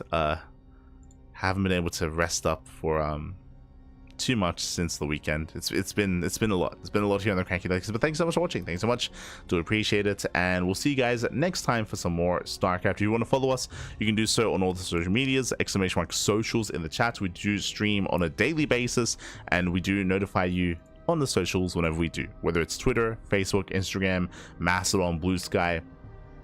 We do update whenever we go live. Likewise, we also upload on YouTube. YouTube is the place to be. We upload on YouTube on a daily basis. Plenty of content on YouTube, plenty to indulge in, so do check us out there. Otherwise, you can also support us on Patreon. I did mention the KSL Patreon earlier. We have our own Patreon as well. Our Patreon is designed to fund our tournaments, as we do host events also on a regular basis. I do have to double check the EWC qualifiers though, because we might have to reschedule Sparkling Tuna Cup this week just because of the EWC qualifiers. They take priority. EWC qualifiers, they take priority, so we might have to move Sparkling Tuna Cup around instead. Otherwise, GG.